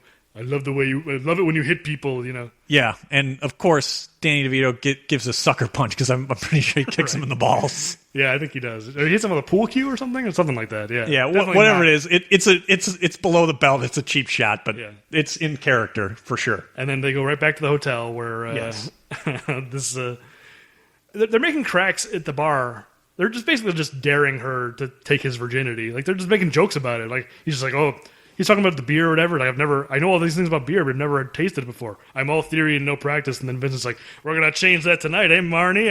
Yeah, it's pretty over the top. And you know what? Now, just one last thing because it just jogged my memory because you're right about that choreographed dance. I forgot there is the scene in the hotel room where Vincent is teaching him to dance. Oh right, yeah. And again, actually. It's mind-boggling to me because that same scene is in Rain Man where Ray is, and actually is his Tom Cruise's character's name might be one of them's name might be Vincent. It's been a long time, so I don't know.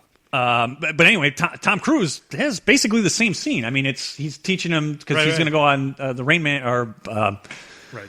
Dustin Hoffman's character is going to go on a date, and he needs to know how to dance. And the more I'm actually thinking about this, there's a lot of similarities. But anyway, the kind of the jokes that they're making about the virginity are a little bit over the top. Well, in this scene where she comes over, it's like, oh, they want to be alone, and I mean, it's obviously played for laughs, his like shyness or whatever, and he doesn't know what to do. But I don't care how shy you are. She's like literally like presenting like an animal. Yeah, it's just like I'll sleep on the floor. It's like, come on, how innocent do you need to be before Yeah, get put the two and two together? It pushed the believability because again, he's a smart human being, right? I mean, he's playing a very shy kind of a character. And, but we're led to believe he's read all these books. He's probably read the Kama Sutra, so he should have been able to figure it out pretty quickly. I don't know. Maybe that doctor is keeping him. Oh, yeah, maybe it was only sheltered. PG books is all that he kept in the lab. The shot of when they cut back to that, the post coitus, and the shot on the look on his face is.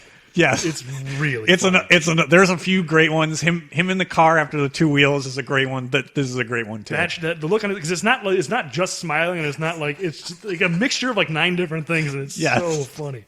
That it's one of the funniest shots of Arnold of all time. It's so good.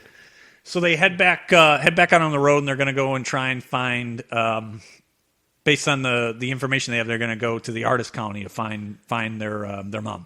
Yeah, and she's there, but she lies and says that she's dead or whatever. Yes. Not much. I mean, this is a pretty long scene considering nothing really happens. They think that they learn that she's dead, and then Vince flips out. He does. Upset. The only thing I noticed again, and I won't spend too much time on it, but when they're hopping over busting in and hopping over the wall, I again noticed they put Kelly Preston in a really short skirt. Oh, yeah. And high heel. Again, that it's believable, though, because they're going with flowers. They would want to be, dressed nicely, but it was a lot of skin for going to for an introduction to somebody's mom. You're right. I maybe what I'm thinking about. Maybe those are the only clothes that she owns. Well, I was going to say I wasn't paying close enough attention, but they didn't. The girls didn't know they were going on a road trip, so are they wearing the same clothes the whole time? They probably bought some clothes. No, they have some other clothes, but clearly her taste is for showing a lot. Yeah, absolutely.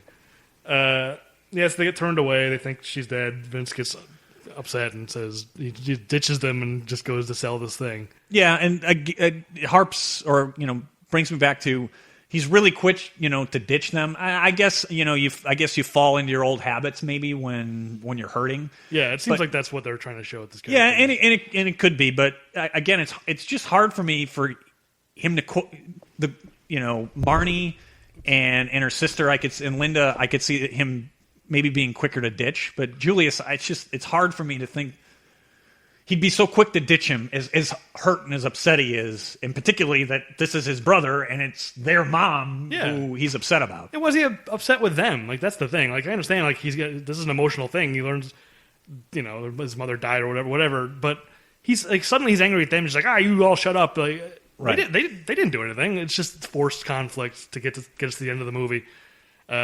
He drives off with the thing.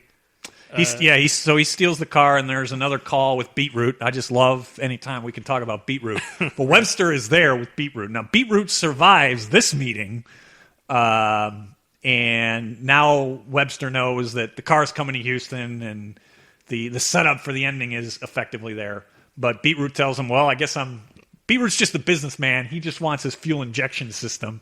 Yeah. He doesn't care who ultimately he's paying the $5 million to. I like Beetroot because he just seems like a businessman. Or he seems like he's the head of some big corporation. He's up in a big tower. Yep. He has a legitimate side, but he's stealing this thing under the table. And later, we'll get into it, but when Vincent shows up with the merchandise, and then suddenly he fully expects Beetroot to kill him. It's like, here's the thing, and then he starts like wincing, like, oh, he thinks he's going to be killed. I mean, maybe that's the thing, is he's so upset, he's just like, I don't care if I live or die, I'm just going to deliver this thing, and if I get the money, fine. If they kill me, fine. But he expects Beetroot to kill him, and Beetroot's just like, here's your money. Here's your money. What are you talking about? I'm not going to kill you. I'm a businessman. That's all he is. Yeah, he's a really fun character. He doesn't get much, but he's one of my favorite parts in the movie. Yeah. So while he's driving to the drop off, Julius he gets on a plane.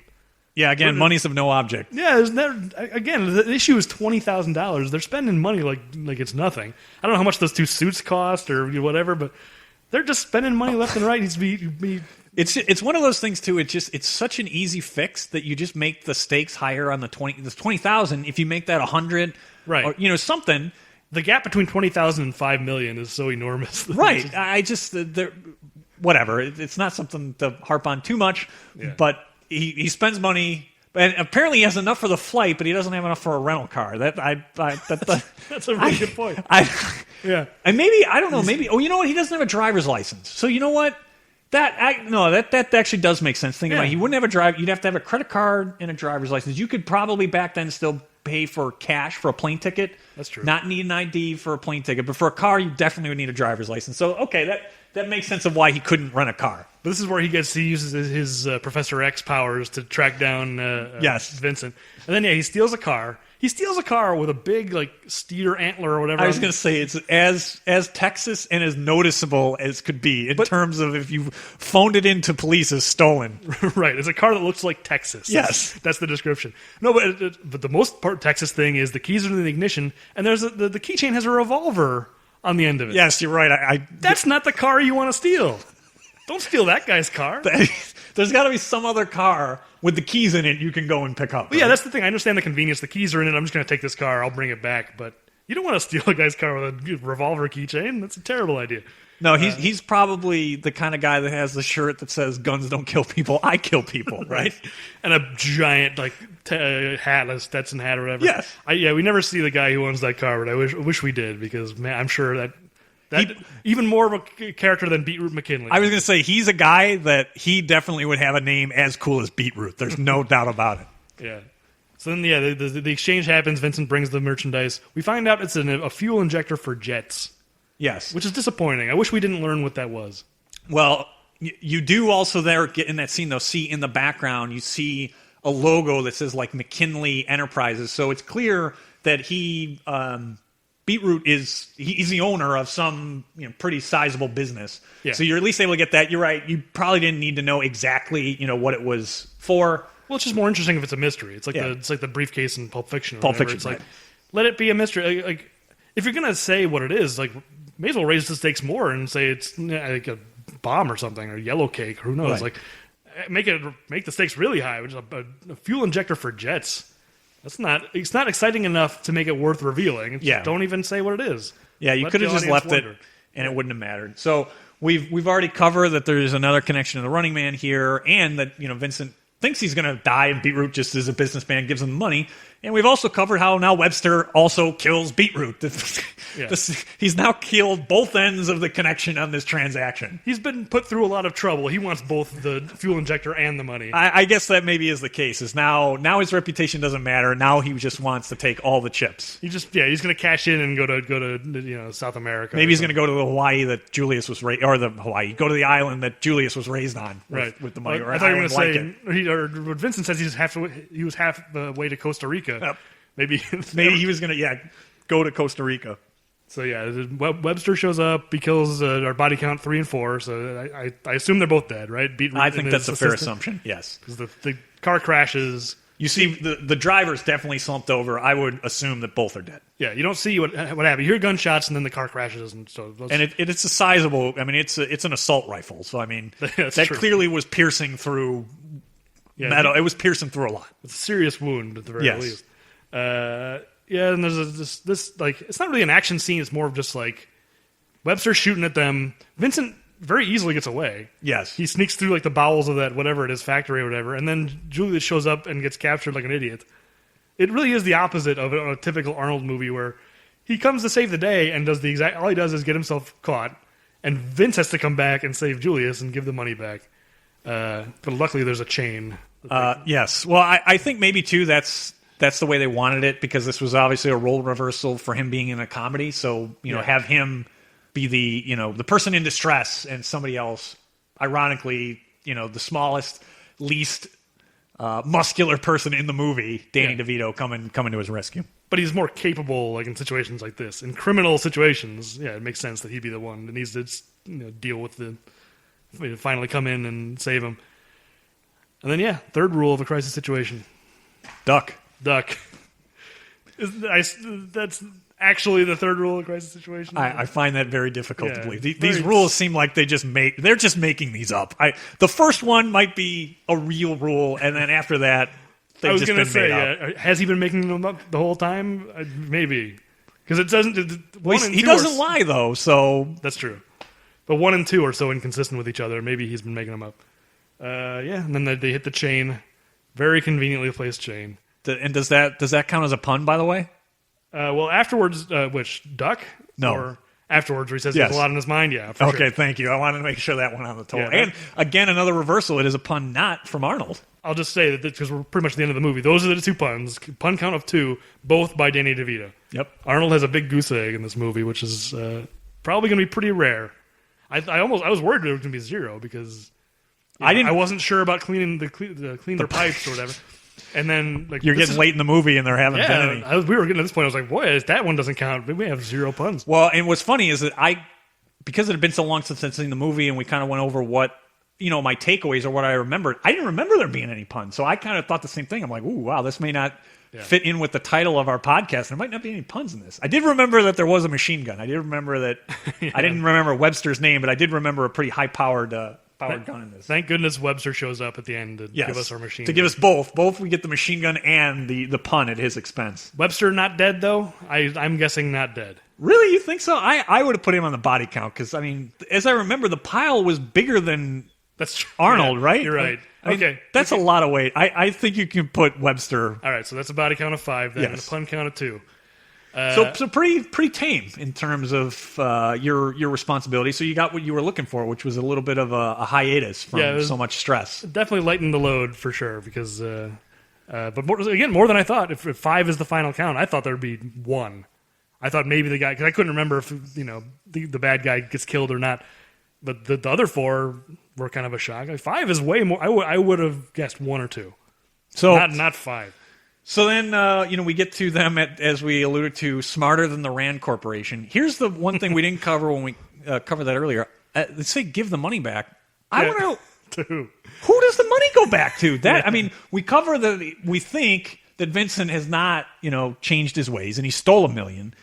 But that's okay, because I'm not sure who the money would even be given back to. So, okay, we assume that Beetroot's paying. Maybe, if it is his company, it's the company's money.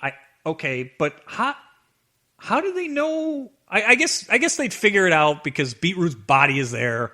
They'd eventually figure out where the money went to. I was really when I was watching, I'm like, who's this money going to? Yeah, it's not clear at all. I mean, the merchandise obviously should go back to whatever company developed whatever it. company the two guys in Hawaiian shirts worked for. It was clearly stolen in industrial espionage from them. And that makes sense. They would give that back, but yeah, it was Beetroot's money. He was using it to buy stolen merchandise. I mean, maybe he was embezzling it from the company, and they had that his company needs the money back. That's the only logical leap you have, is that he took it from the company. Although I'm just not sure that if you were conducting industrial espionage, you necessarily want to take it from the company that you own. I would assume he had some outside funds. You'd probably want to take it from there, but whatever. It doesn't matter. But presuming that's the case, even if it's like a shell company or something, this made front page news. There would be like an audit. Like there would definitely be a lot of eyes on that money. Yes. And the fact that $1 million keeps $1 million, missing. how is it getting away with that? Like if he wanted to keep the money, he shouldn't have given any of it back. Don't draw attention. But once it becomes a news story, how is he ever going to keep that money? Yeah, I mean, I think that goes with any kind of, you either steal big or, don't steal at all, right? I mean, you can't, that does not make any sense. You either don't give any back or you have to give it all back, because there's just no way people wouldn't notice. I mean, yeah, but Julius insisted, and he's a nice guy, and the movie wants to show that, Julius can't keep this money, but they should have just been like, we'll give it to charity or something, not give it back. Right. Anyway. So Marianne Benedict, we were getting closure on everything. She sees the news story and goes, and she somehow can get into Los Alamos as well. Right. To punch that guy out. That's right. Yes. Assaults him. She gets the information she needs after violating protocol at Los Alamos. Yeah. And she tracks them down. And tracks them down, yes. So we get the happy ending. She shows up with a teddy bear. Did I miss something about that? Was there something? I just assumed that I'm not sure why she only brought one.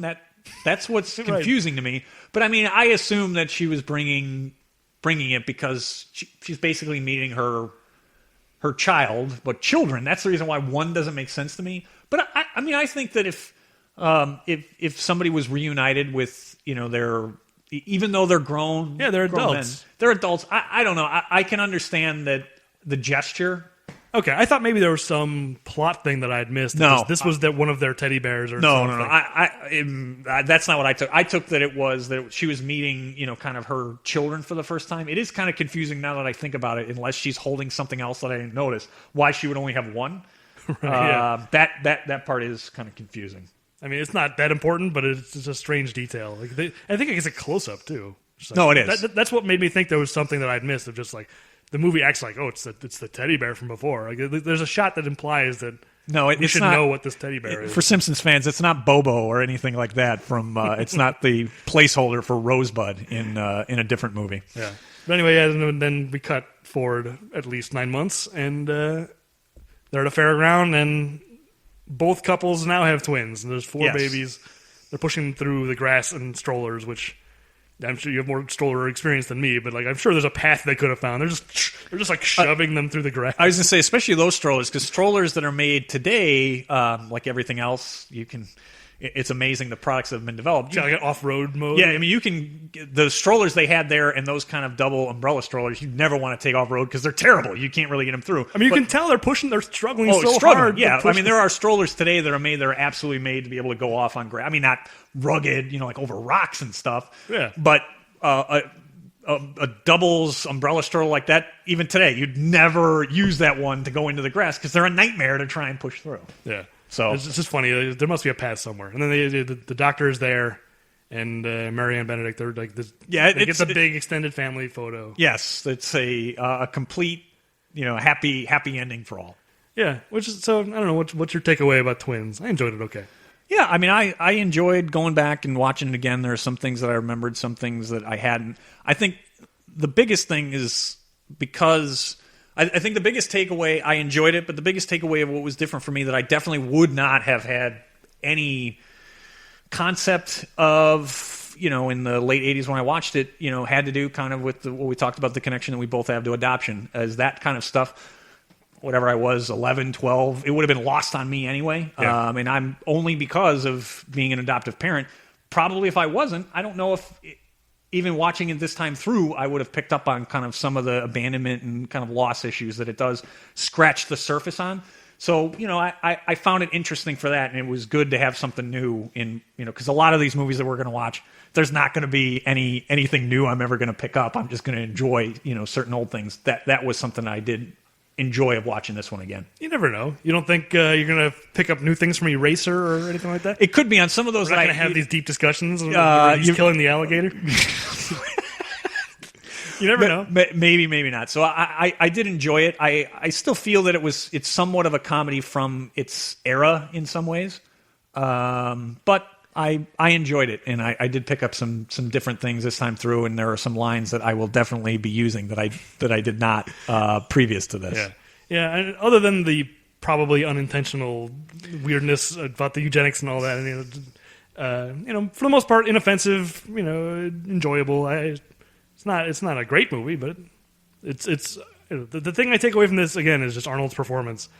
I was really impressed. I kind of wish he had done more roles like this where he's just an everyday guy. Like even in Kindergarten Cop, he's a badass cop. And yep. He's just a normal guy here. Well, he's obviously not a normal guy because he was created in a lab, but you know what I mean. Like he's just playing a person, and he's not. He's not an action hero, right? That's not what he is in this, or he's not a tough cop. He's better at that than I think you would think. Yeah, a lot of people would give him credit for. I agree too. That was one of the surprising things going back through and watching this again. Okay, well that's Twins. So I think it's time for you. Since it's your turn to pick the next movie, correct? It is. So I went back and forth, and I don't know when or if we're planning on the website to kind of have the categories, but we said we've kind of broken it up into 8 categories, if you will, to try and keep it so that we're doing something different each time. I think we're just going to have to, as we go, explain the movies that are. What each category is. So whatever movie you picked, we'll explain which category. So blah, blah, blah. I went back and forth of which category I wanted to go in because comedy was on my mind when the last go around, and I'm glad you went with comedy. It isn't. I don't know if it was the one that I would have picked, but I'm glad we did Twins. So I went back and forth. I'm like, all right, so what do I want to do next? And so in the categories, it was either going to be comic book adaptations, which is one, or as you've put it, his early weird stuff. And I went yes. back and forth on which one to do, and I wound up landing on comic book adaptations. Oh boy. And let's do. I want to do one that's going to be fun in a different way. This was fun because it was a little lighthearted. Oh, you're going to say the thing I'm dreading, aren't you? I don't know if you're dreading it. Fun in terms of that it's really, really bad. Batman and Robin. Oh, you said the thing I was dreading. Why were you dreading it? Because now I have to watch Batman and Robin. I understand. I know it's part of the deal. We're doing this podcast. We Yes. have to do it at some point. Oh, I wanted to put it off. I don't. It's going to be a rough. That's a slog. It'll be fun to talk about. Well, that's the thing is I think the reason why, and I went back and forth because there's one in particular on the weird early stuff that I wanted to do. And I was thinking because actually most of those I might have only seen one. I thought about picking something from that category because it would be kind of interesting to do something that I didn't really know. But at the same time, having watched this, I'm like, you know what? I was afraid we had a lot more to talk about on this than I thought we would. On Batman and Robin, it's going to be, you and I love bad movies, and that is a bad movie. There's no question about it. It is not good.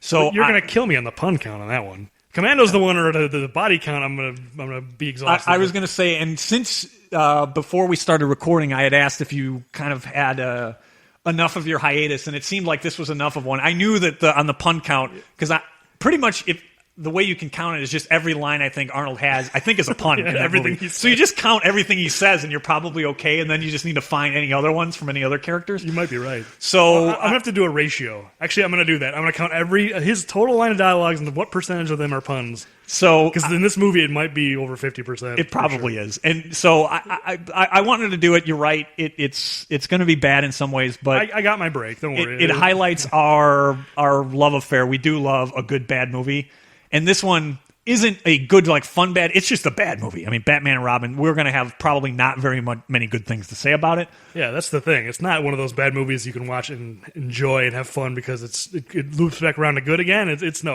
does not loop. It's right in that trough of bad. Yes. So Batman and Robin will be episode 4. Okay, I guess we're doing Batman and Robin. I'll have to steal myself for that, and all you out there can do that as well. If you really want to watch it along with us, just prepare yourselves. Oh my goodness.